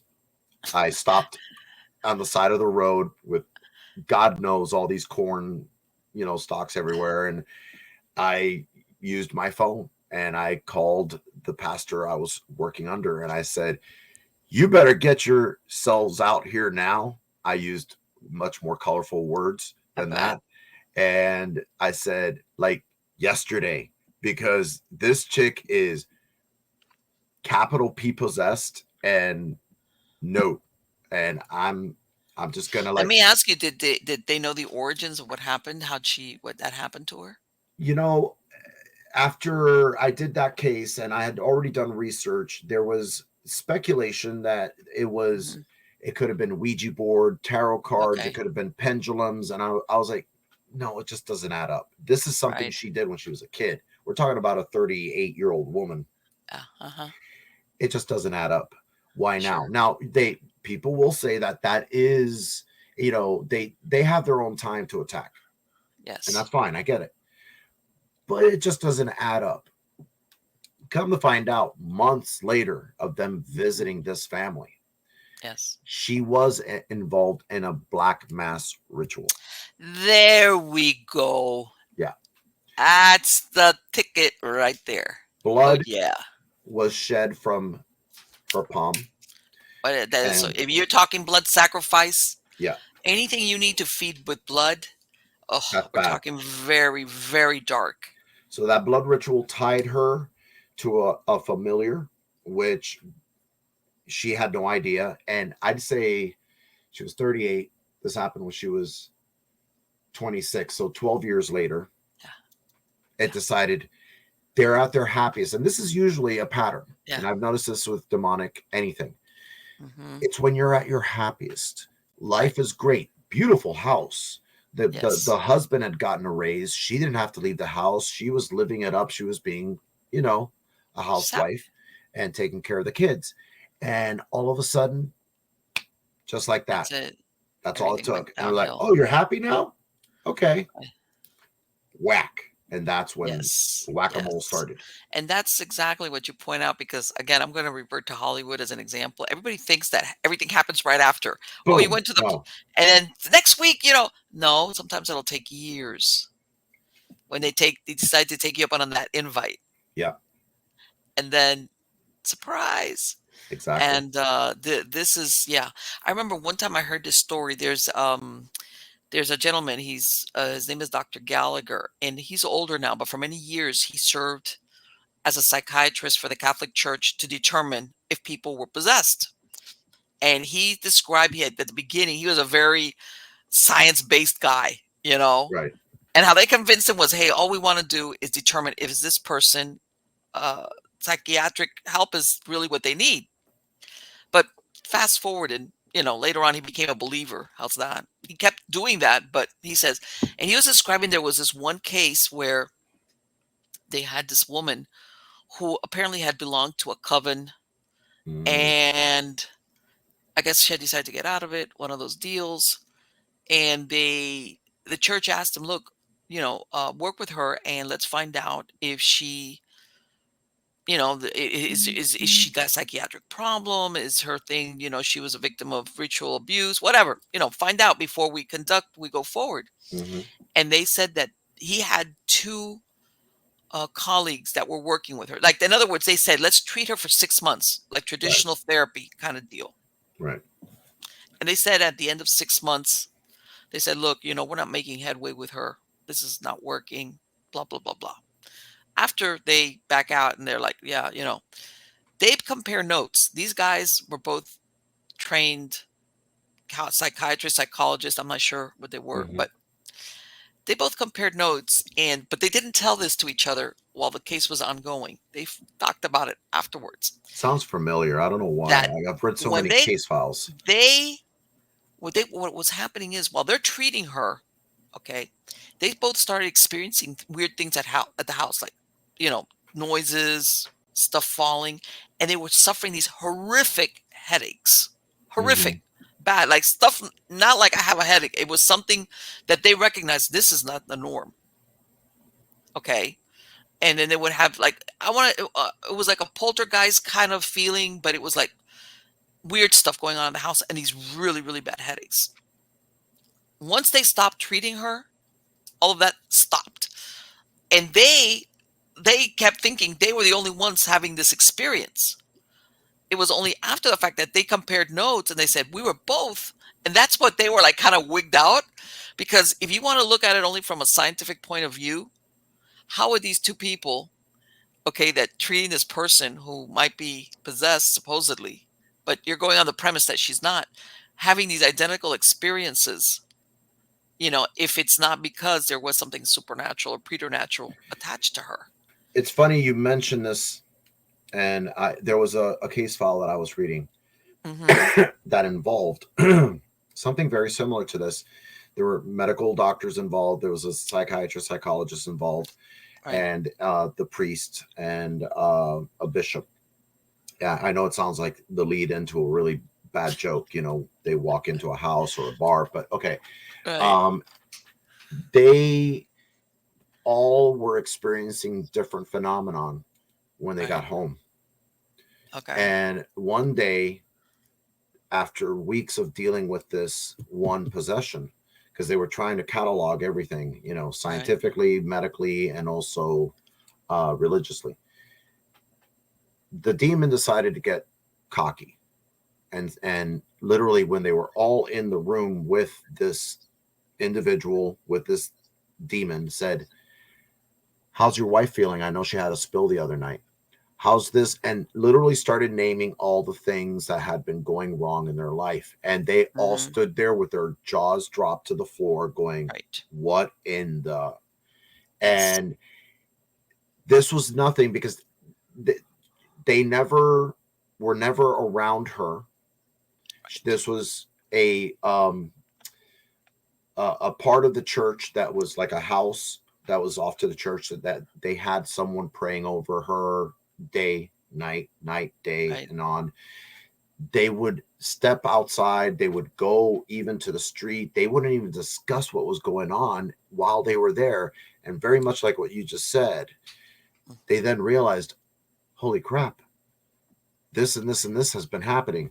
And it was like illnesses, spills, things falling, accidents, car accidents. And Right. they started piecing everything together because that demon named every single one of the things that was happening to those people. Or they know, from what I understand, one of the hallmarks when they're looking at to see if a person is possession, besides, that you hear about like the knowledge of foreign land, ancient land, is that this person will have knowledge about personal stuff that it's not like, now on the internet you can look up stuff. No, no, no. It will talk about things, personal things that there's no way for this person to have that knowledge about what you said, whether Exactly. whether that sore, like you said, or and as a matter of fact, that Dr. Gallagher, that he said that when he got into it, that was one of the first things that like kind of like totally wigged him out from his like, this is science based, mental that idea that all of this what they call possession is in reality always a mental illness kind of thing, Right. was when he went to examine somebody on behalf of the church, and this person said something to him that it was like, there's no way that this person could know this about him. Absolutely not. And he was like, okay, that Because kind of in, threw. in situations like that, let's say that there's more than one demon in this person. Right. In fact, the very first exorcism that ever happened was Jesus Christ uh, cast out of a man Legion. Now, Legion, Right. as people should know, is 1,000. So there was 1,000 demons in this one person. I want you to think about that. That's a Right. crowded body. Yes. And they said, no, no, no. Please, if you're going to cast us out, place us, put us in these pigs. And Hmm. he did. Those pigs went off a cliff and drowned. So what I find fascinating is, people think, okay, we have all these demons, and let's say that it's a perfect possession. One, it only takes one or a few. Let's say there's five involved in this case. Five, Hmm. let's take five out of the 1,000. All Right. right. Those five are going to follow these people home because I want intel Right. on what's going on Sure. in their lives, and they're going to report back. So the head chief demon that is, got the posse together in the first place is the Running the one that's show going kind of to, deal. exactly. This is the one that's going to say, so fulano mengano, this happened to you, and this happened to you, and this and this. And this is how they get you. Sure.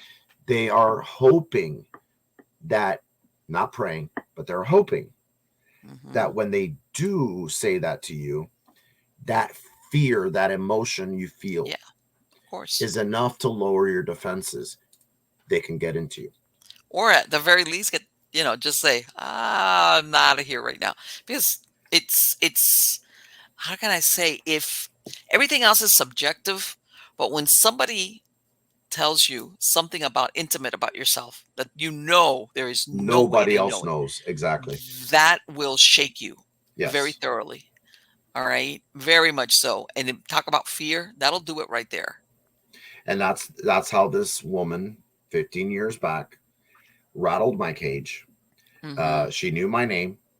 She knew my first and last name. She knew I had a sore that and it was on my leg. And I'm Right. thinking, how the heck did, and I started thinking, Sure. oh yeah, that's when 30 minutes down the road, it rattled my cage enough. I got out. I called when I finally had service, because good God, it was hard to get service. And I called my pastor and I said, you better get yourself and the elders over here ASAP. By the Okay. way, I am staying in Ocala. I'm going to find some Roach Motel Right. and I'm going to do some praying. I am going to be meditating. I'm going to be reading the Bible, because let me tell you right now, I'm rattled. He prayed with me, which Right. helped a lot. But when you've been rattled like that, Sure. you need to take a break. It doesn't matter where you're at. Of Do course. not attempt to go back home, because you need to recenter yourself. And this Yes. is something that's been trained, I've learned in training. And oftentimes I always ask these people that are self-proclaimed demonologists, so if you ever have your cage rattled, what do you know to do? Do you know what prayers to use? And they're like, what are you talking about? And it ticks me off, because I'm thinking to myself, you people are the ones that give the real ones, like myself, All right. that have done proper training, have for years, and still do to this very day. In fact, this right there, Okay. one of That's the many, one many, by, yes, yes. I know which one Rosemary that is. Ellen Guiley. I don't know how to pronounce her last name. As a matter of fact, she Gilly. passed away a couple of years ago. Yes, Rosemary Ellen Gelly. She wrote that one. There's another one that Yes. I have a copy of that. Michelle Belanger wrote, Yes.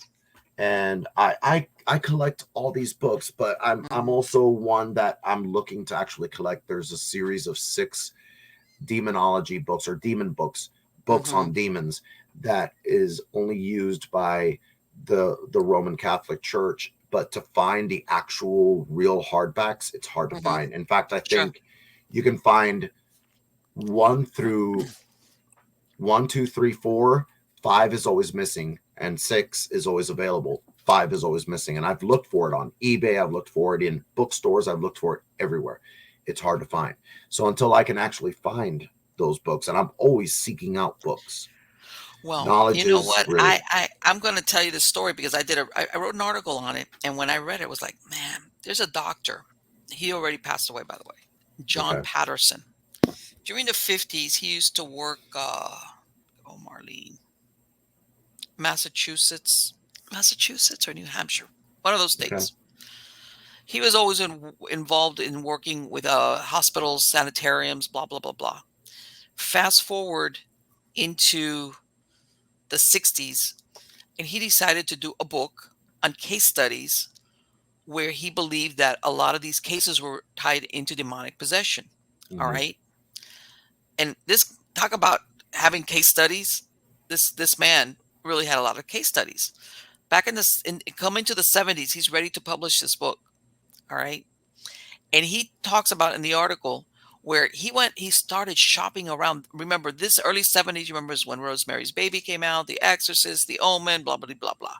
So he says he starts shopping around for a publisher, and he says that he kept turning down. He says because there was too many people making money out of this devil stuff. In Right. other words, they did not want to, he couldn't find anybody to publish a book talking about the dangers of, you know, doing whatever, dabbling in the occult.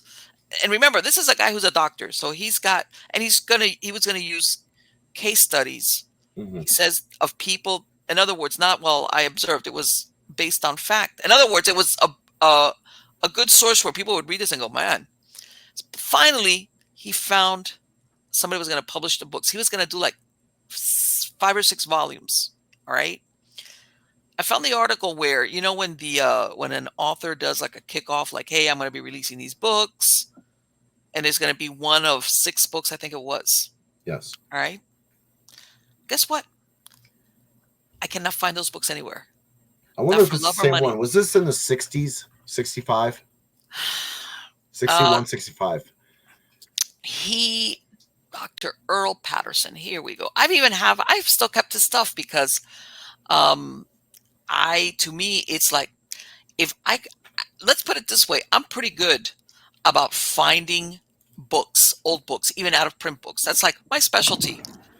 And back in 1979 was when he did basically made the announcement that was called Possessions, documenting the dark side of human nature. All right. Okay. And this is when basically he was talking about, I'm going to be releasing these books, and it's going to be the one of 6.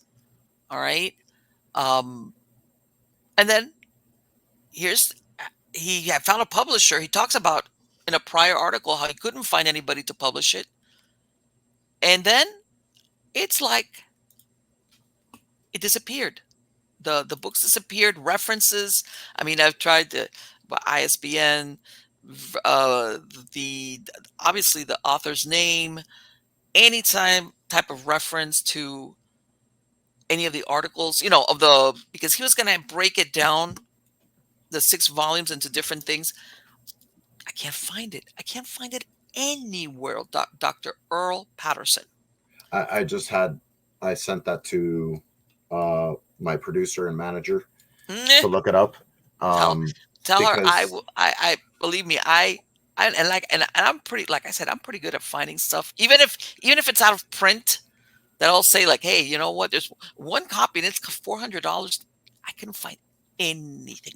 Anything. I actually found these books that I Uh was huh. talking about, Right. but I couldn't find number 5.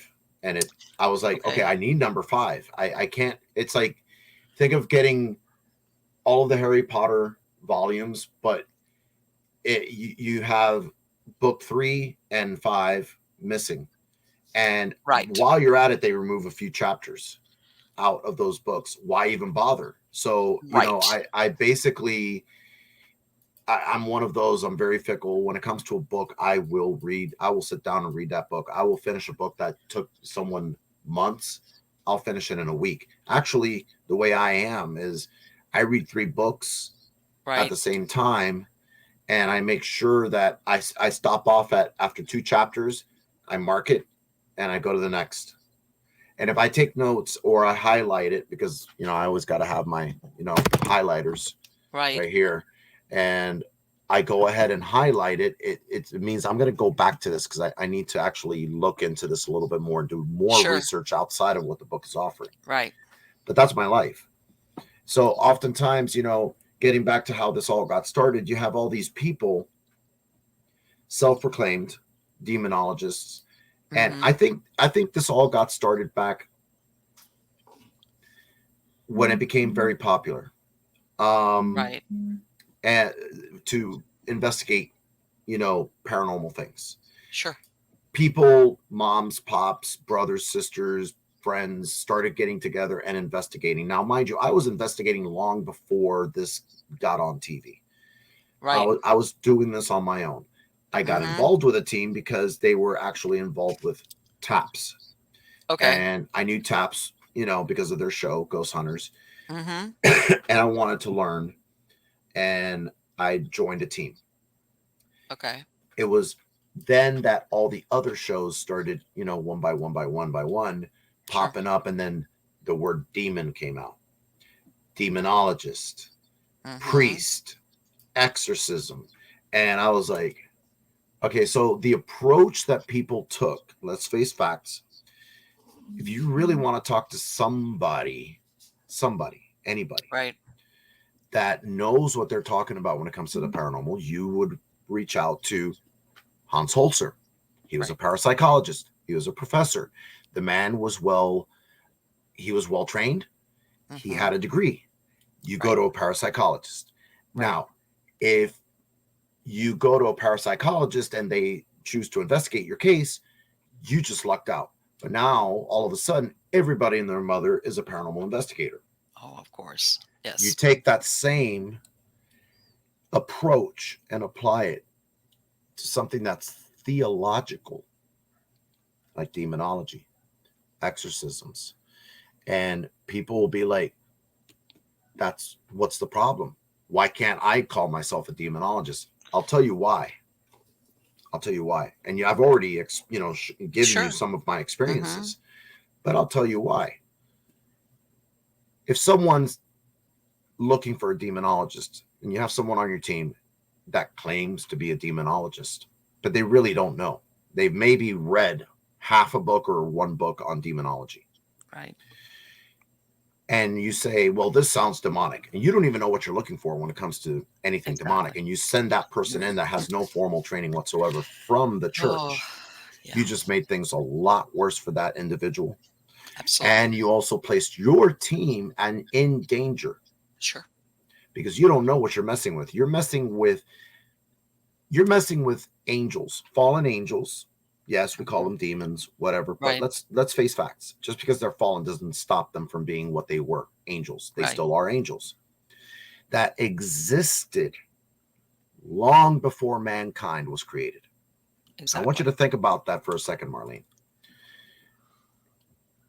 You're dealing with a race of spiritual creatures that were existing long before Earth was created, long before humankind was created. You mean to tell me they don't know jack squat about you? Of course not. And but They people get do. this They do. confrontational thing, where you see them and it's like they think that I'm gonna go in there and I'm gonna lay down the law. And it's like, okay, sure. That's nice. Will is a good thing. But let me tell you, it's not you Of that is course. taking this on. It's what you bring with you. And if Of you don't know course. that, if you go in saying, "Yeah, I'm a demonologist, I'm going to handle this," I Yeah. got news for you. I'm going to give you a little bit of information on this. There's often times, and I had to correct this one gentleman, quite frankly, because I was like, stop, please stop. He was trying to impress me. He knew I was a demonologist, the real thing, and Right. he went in and he said, in the name of Jesus, I command you to leave. And I was like, what? And I looked at him and he did it again. I was like, wait, stop, please. I beg you. And he says, why? What's going on? I said, can we step outside, please? This was just a simple infestation. Right. And I said, you do realize that when you say, I command you in the name of Jesus to leave, you are giving an open invitation to whatever may be there Yeah. to take over you, because you're Yep. saying I. No. Hmm. And I corrected him and I said, when you do that, and I know you mean it, I can feel it, I get it, and Right. you're invoking, you know, verses, say, Jesus Christ commands you to leave. Leave yourself out of this altogether. Exactly. Say, Jesus Christ commands you to leave. Because the moment you say, I, you just welcomed whatever is there to enter you. Right. And Exactly. that's the mistake that a lot of these rank amateur individuals that don't know what this is. This is not ghost hunting. This is not paranormal. And I'm glad you point that out and you differentiate. You have This is to. not. This is This not. this is the thing that bugs the hell out of me. They approach it like it's a ghost. No, this is like comparing a kitten to a lion that hasn't eaten for a week, and they just locked you in that room with that And you're like, starving lion, kitty, kitty, kitty, kitty, come and here, kitty. roar, you're dead. And Yeah, they don't get it. They yeah. don't get it. Hmm. And then when stuff goes south for them, as far as like you said, things start happening to them at home, and things like that. They don't understand.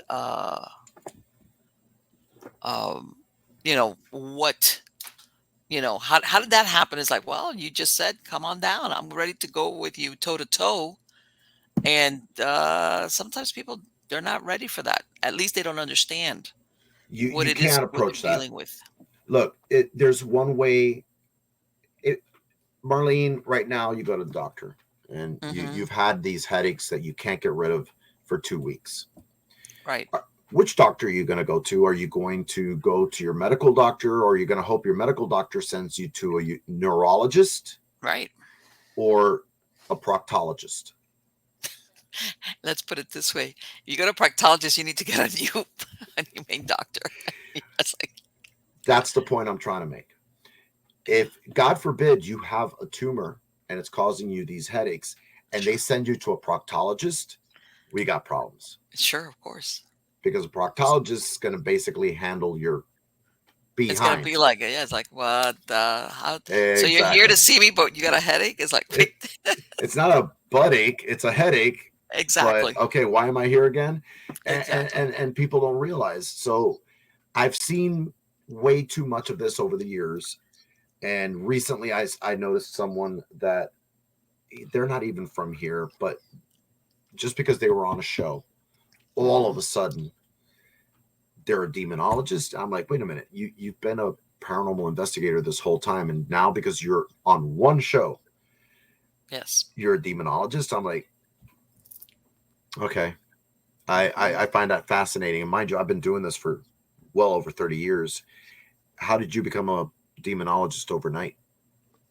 Right, because they get thrilled with how can I tell you, the glitterati of it, because they get fed into that paranormal show thing, and I go, you know what?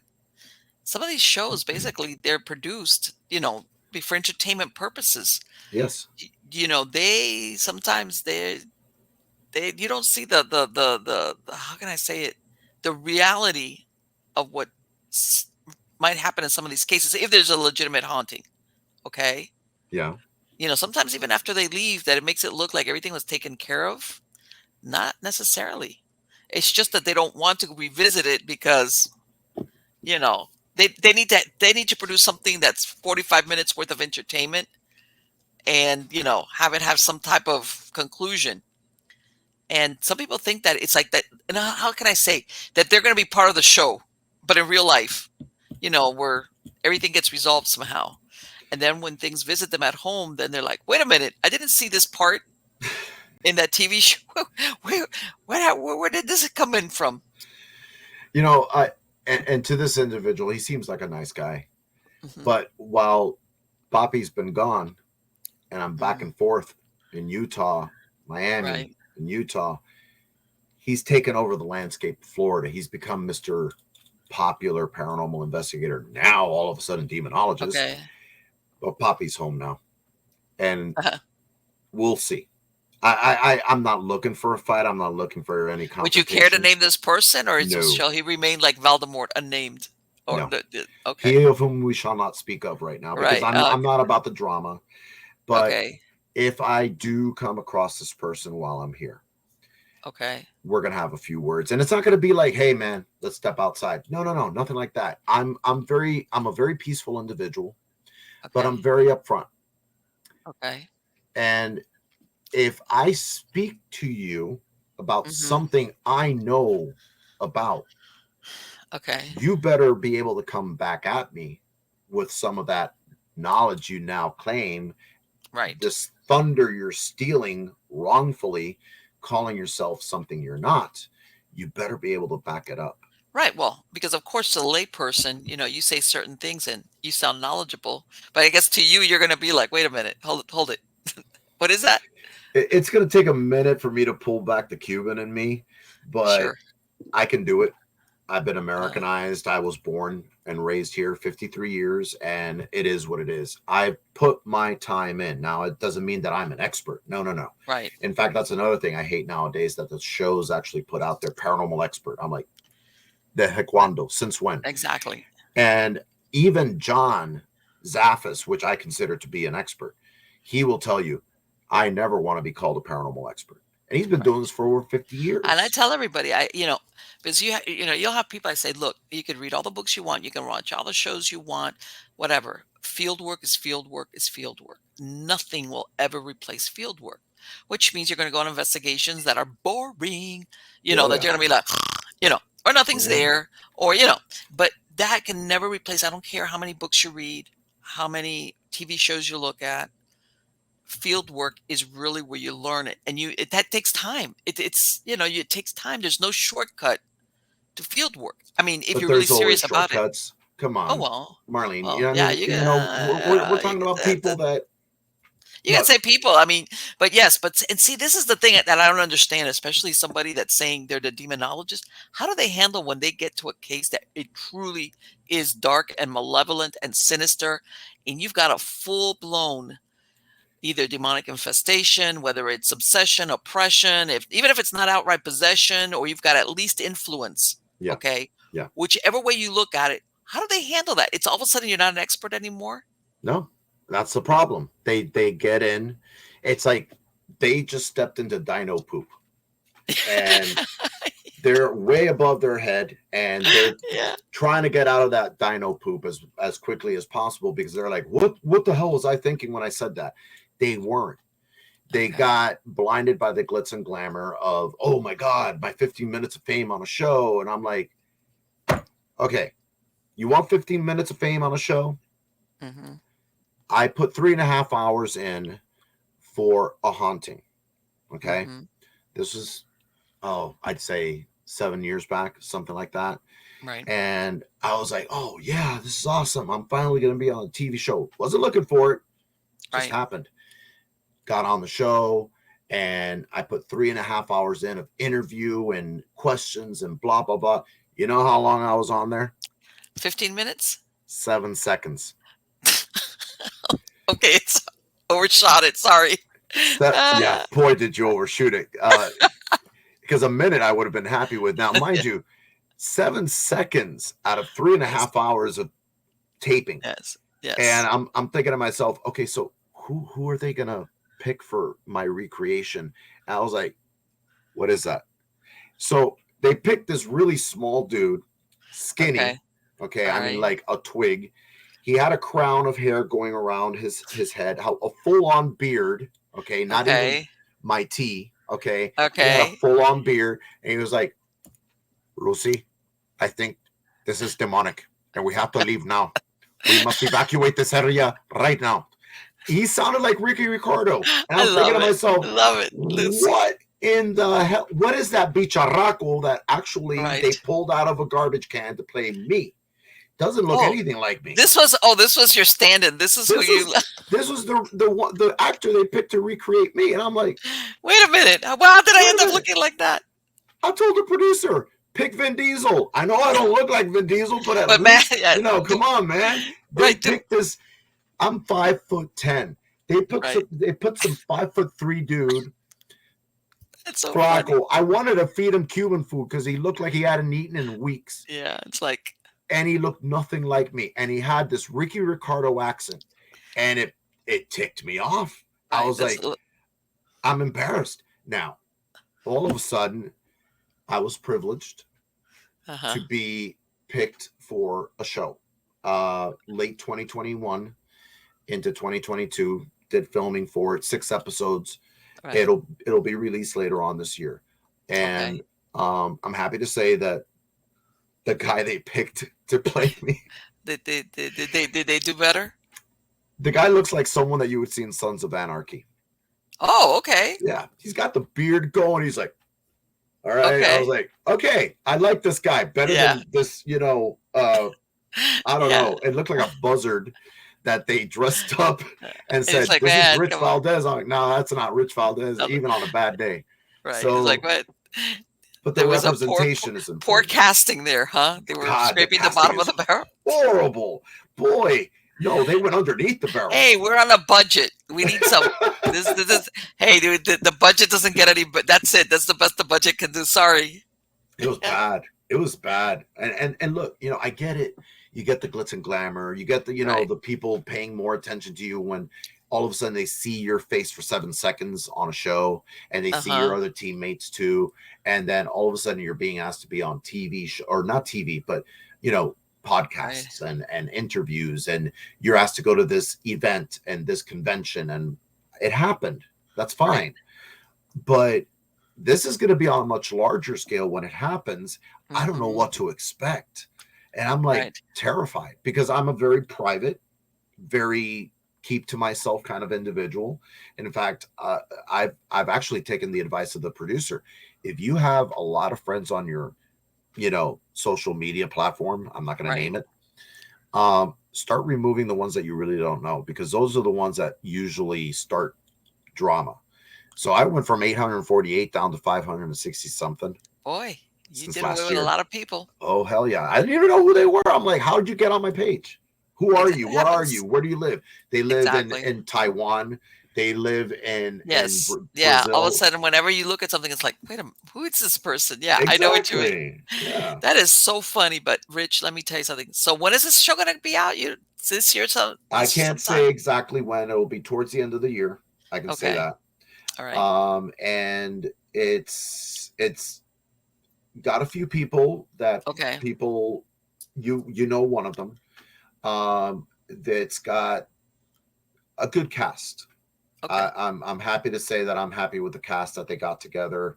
I was the last one to get in there. It was meant to happen. The Okay. universe just opened up and said, "Bam!" Okay. Because I wasn't looking for a show. I Right. was content to start my show this year. The Mm-hmm. podcast, Greetings from Beyond Radio, and we've been doing good. We've had John Zaffis, Beth Right. Ezzo, Brian J. Kano, lots of individuals on the show, and there's more to come. Mm-hmm. And my co-host Vicky and myself, we love radio, and we devote 2 hours of our Okay. life every week. And I'm just happy doing that. And Yeah. then all of a sudden, this opened up, and I'm like, oh crap! I think I'm gonna have a lot of people, visiting my Oh, my podcast after the show is but released. But you know of what? The course. more the merrier, whatever. I welcome Absolutely. them. Absolutely. People come and go, and then you get your people that become your followers, and they tune in and stuff like that, and that's usually the way it works. But there's always an audience out there. There's people that sometimes at this point they might not be interested in the subject matter, and then something happens to them in 5 or 6 months, they become interested. There's always a Yes. revolving door of potential people that to start tuning in, as far as especially the subject matter coming, like you said, from somebody that's done it, that's really seen it, that's been around it for years. Boy, have I seen it. Well, you know. Oof. Anyway, Rich, you know what? I'm gonna ask you because, as a matter of fact, I'm gonna send you later on a copy of the PDF from 1979 because I cut it. I do a lot of research for my articles and my books on this doctor. If you ever come across the books, let me know. As a matter of fact, I'm going to point this out real quick. He even said that when he was writing the books, he had put them like on he had somebody transcribing them. When Okay. when you Okay. tape them, he said he had two women because these were ladies quit on him while they were listening to it, and a third one had to go in for psychiatric help. Wow. I mean, he was talking about all the trouble he had even before he got to the public publishing stage. Hmm. Okay, I think you're going to find it really interesting because of the field. Because honestly, I ran across him strictly by accident. As far as, like I said, this was basically involvement in that. Like I said, prior to Rosemary's Baby and on The Exorcist in the early '70s, when back then it wasn't not like what it turned after. Right. You know, and very like I said, and I'm a big admirer of case studies. You know, as far as people that, how can I say, that they're originally looked at for being anything but a possession. Right. And it turns, and all of a sudden, that's what it ends up being.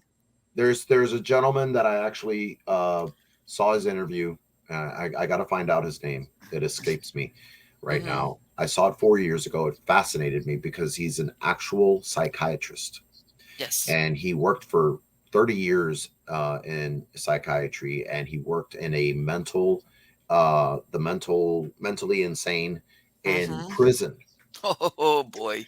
Now, these are the dangerous ones. Oh, absolutely. Now, he was one day he experimented because he noticed that the ones that were schizophrenic always wore headsets just like this, and Mm-hmm. they needed to listen to something else, music or something else other than the voices they were hearing. Right. He started discovering as he interviewed all of them, because he has to, he has to Right. administer medication and therapy and whatnot, that the Right. voices they were hearing were not in there. It was out Outside, here. don't come from outside of themselves. Hence why they had these on. Right. And I it escapes me how and why he thought of using Psalms 23. Okay. And he said, "Do me a favor. I'm just curious. Read this and tell me how you feel afterwards." Well, afterwards, the guy came back a day later and he said, "Voices stopped." Really? So he made copies, and he literally Mm-hmm. started handing out copies, like with the lanyards, Right. with this verse, Psalms 23, to all of his schizophrenics Okay. in there. The voices stopped. Oh wow. That is It's what a great story that powerful. is. Think about Yes. this. Now, Yes. one day, unsuspectedly, he's sitting in his office, and one of them came storming through the waiting room where his secretary said, "Excuse me, sir, you can't go in there." Right. Walked in through his door, sat down in front of him like this, and just looked at him. Now, mind you, this is someone big. He's Right. a homicidal maniac. He's killed Right. people. He's Yes. afraid. He's like, "Can I help you?" And this voice that was not his coming out Here of we this voice, go, baby. Let's hear this. he said, or it said, I should say, Uh-huh. "You need to stop messing with our food source." Oh, He was like, I mean, "Food source? What are you talking about?" "You know what I'm talking about. Take those lanyards away. It needs to stop." ah, let me tell you. And he was like, "Okay." And then all of a sudden, the man, from what he described, the man's head went, and he heard a buzzing coming from behind him and over him, through the ceiling, over where he was, Mm-hmm. behind the doctor, and into the trash can that was beneath his desk. And he heard it. It was like a buzzing in his trash can. And he's like, "What is that?" Mm-hmm. When the buzzing stopped, the guy snapped out of it. And he was like, "Oh, hello, Doctor so and so. I forgot his name. Right. What am I doing here?" And he Mm-hmm. just got up and wandered away. Yeah. So he had an agent, this demon or demons that were feeding off these mentally ill Sure. individuals. Sure. Or were they mentally ill? Because Yeah. now you have to start thinking, is this a misdiagnosis, hearing voices? Or is this how they hide Of course. Of behind the course. mentally ill? And his his supervisor called him into the office and he said, "Look, I don't know what you're doing." And instead of, you know, complimenting him, he reprimanded him. And he said, Hmm. "You need to stop whatever it is you're doing, because now we can't give the medication out anymore. I want you to think about this, Oh. because they're fine. They're normal. They don't hear the voices anymore. What'd you do?" "I just handed this lanyard out with Psalms 23. Get it all back. We need to give them the medications." Because that's how Mhm. pharmaceuticals works. Exactly. They don't want to fix the person. No, they don't want to treat you, not cure They you. don't want they want to treat the symptoms not what causes it. Of So course. he was on to something. Now, what I found amazing about this interview, and I got to look it up, Mm-hmm.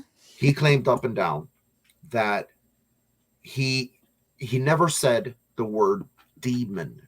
Sure. He said this thing or things, called them food source. And I Mm-hmm. found that to be very fascinating because they really are. Like a Being in that parasitic. state, a parasitic, yes. Though you took the words right out of my mouth. Someone Mm-hmm. I know and hold in high regard, Paul Eno. Mm-hmm. Oh Uh, yes, I love Spike. Paul is great. Paul is amazing, but he himself was studying to be a Jesuit Yes, priest. yes. And one day he just had an epiphany that this was not for him. He actually worked with the Warrens. Mm-hmm. And he himself, I've had him on my show. In fact, I'd like to have him back on my show again. Um, he refers to them as parasitic entities. Yes, he does. They feed off of the negativity that you have in your life. Let's say it's Mm-hmm. depression. Let's say it's mental illness. Let's say you just have a cluster of so many things going on in your life. They're Sure. going to feed off of this. Yes. It's energy.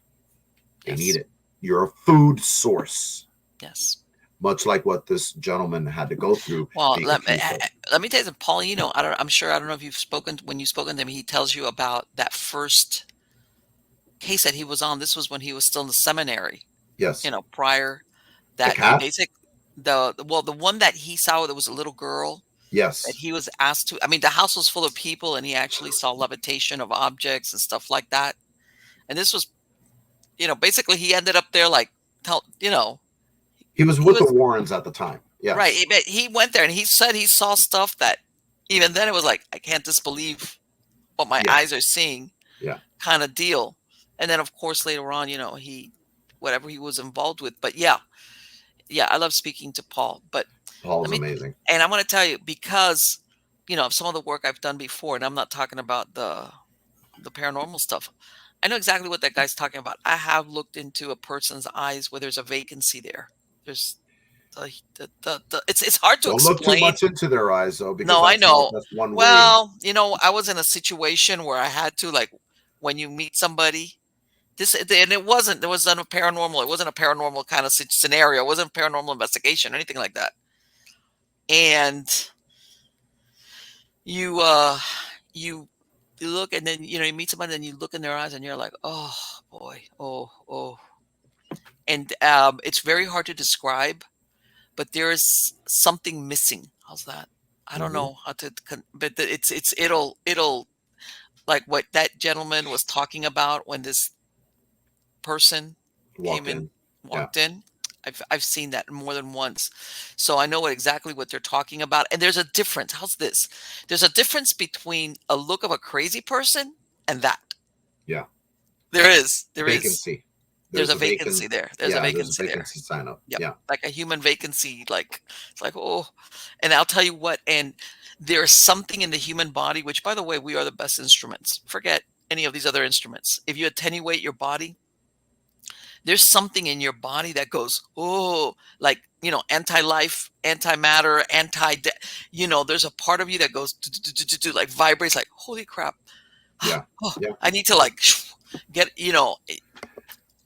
and It's fight or flight, one or the other. yes, exactly. Again, Rich, it has been wonderful to talk to you, and I could talk to you and talk to you and talk to you a lot.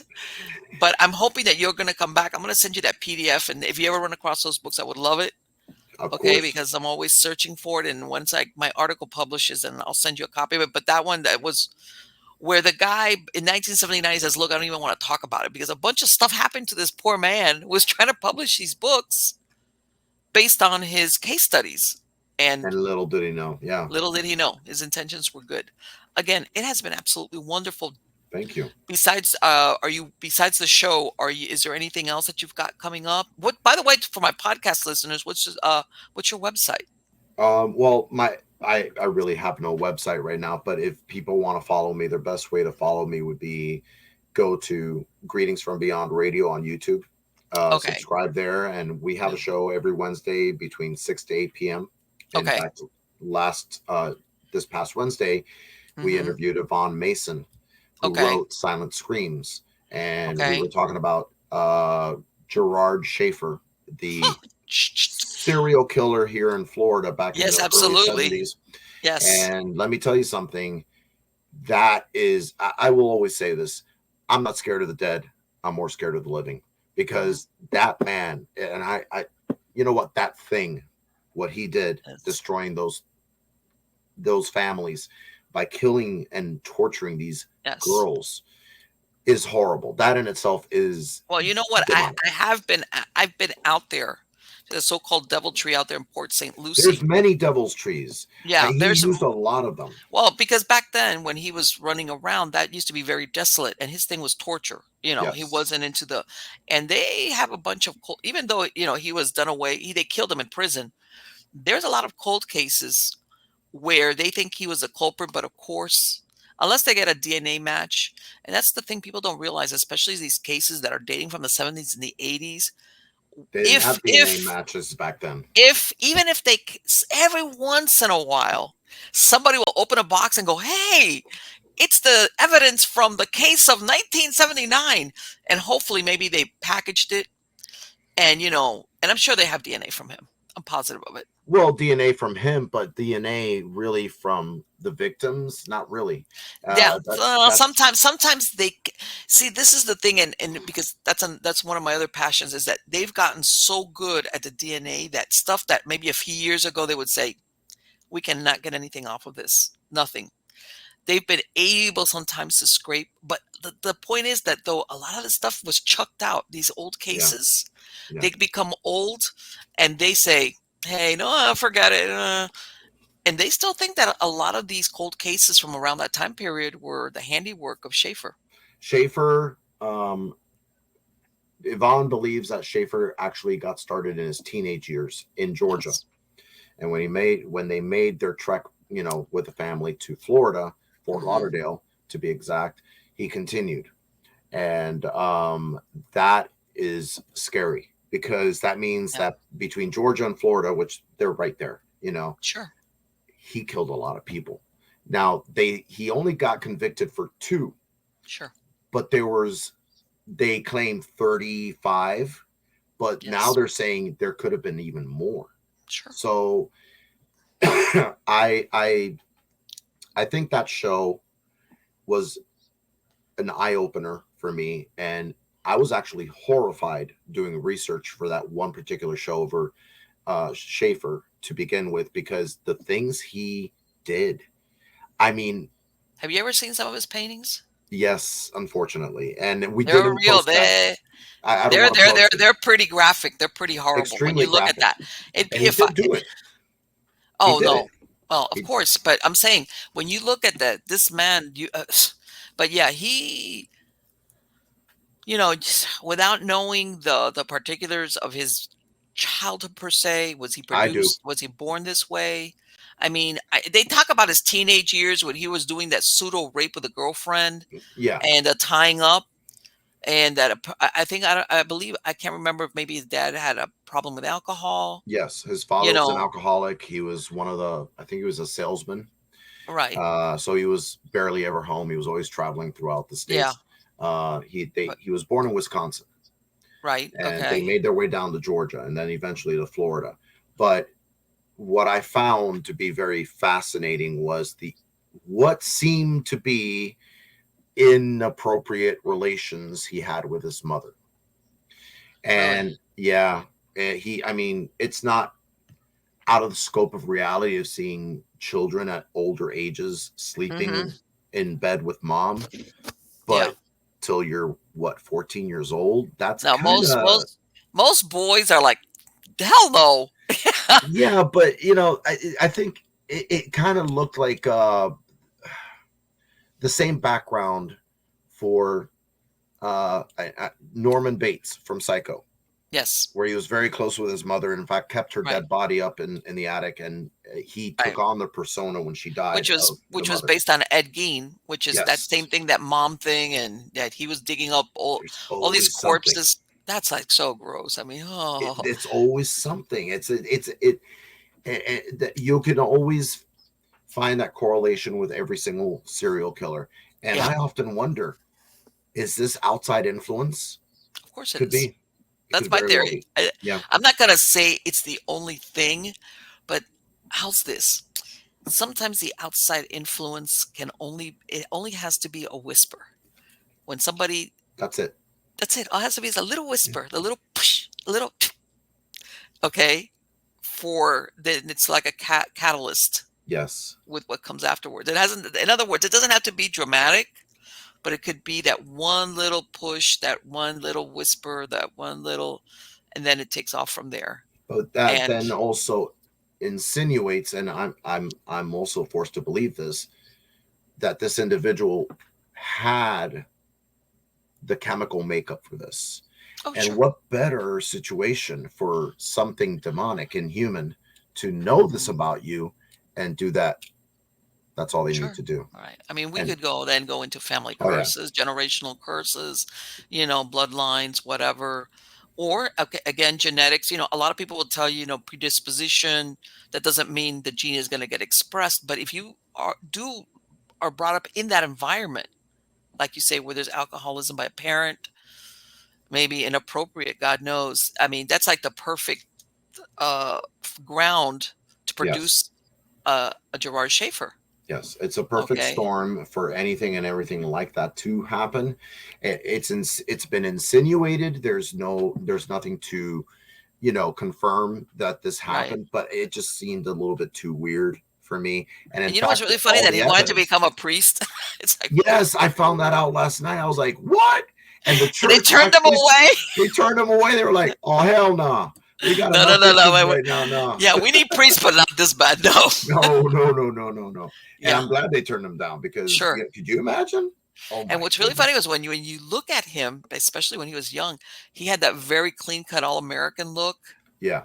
It's like, how everybody always thinks that these type of guys are like real grungy looking. No, if you saw him, then they say He that was that's how smiling he in his beguiled mugshot. he beguiled all these women.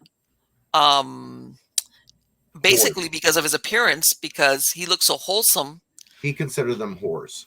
If they Yeah, were but to hitchhiking, them, they were like, "Oh, he's such just a nice looking guy." Oh, of course, definitely. I trust him to go and hitch a ride with him, of course, oh, because he of was a course that cop. was another thing.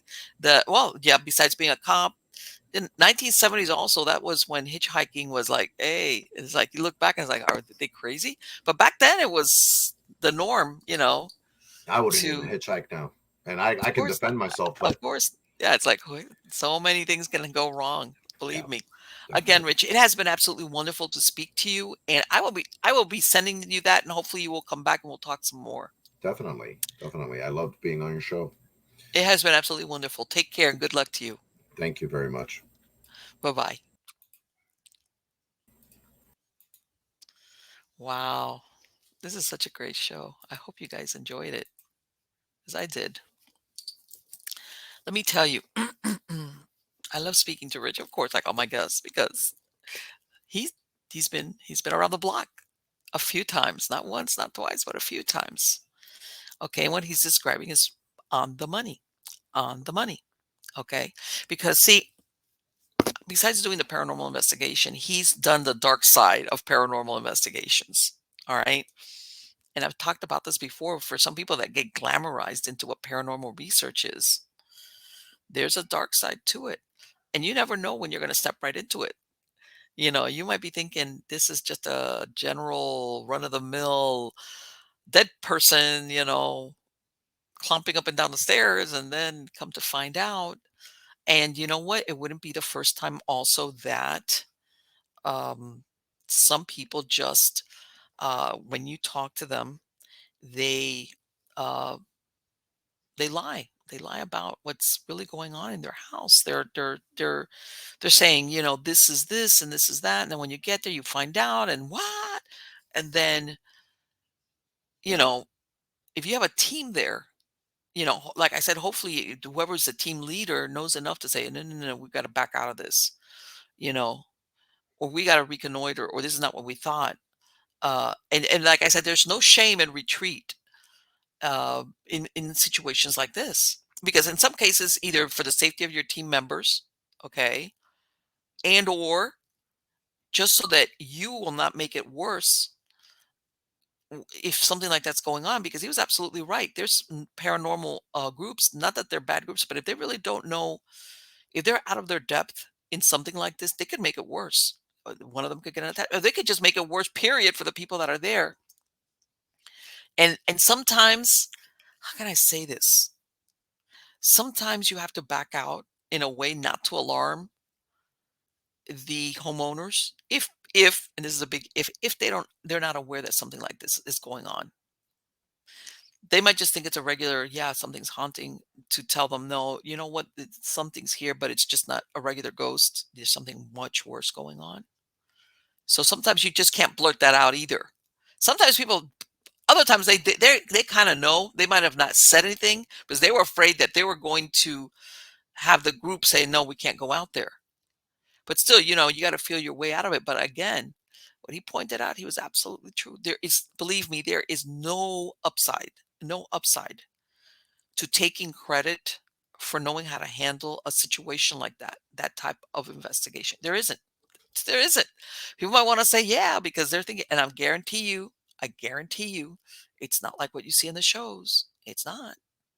It's not, especially if you don't know what you're doing or you think you know, but then you find out when you're in the middle of it. Oh, I thought I knew what I was doing, but it turns out I didn't. All right, then that person's problems becomes your problem. All right, that's what I'm saying. A lot of times, like, he's absolutely right. Those people that want to say they're demonologists or they're knowledgeable in that field, and believe me, they don't realize that basically they might let themselves in for something that they're not prepared for. All right, and then it's apart from what that case is. It's you and your family or where you live or whatever. So again, guys, I hope you liked the show. I thought it was super interesting, and I'm hoping he's going to come back and we can talk some more, because absolutely, he's got plenty to talk about. I've got plenty to talk about with him. So until next time, remember, I think you are all wonderful, and thank you for spending this time with me. Till next time.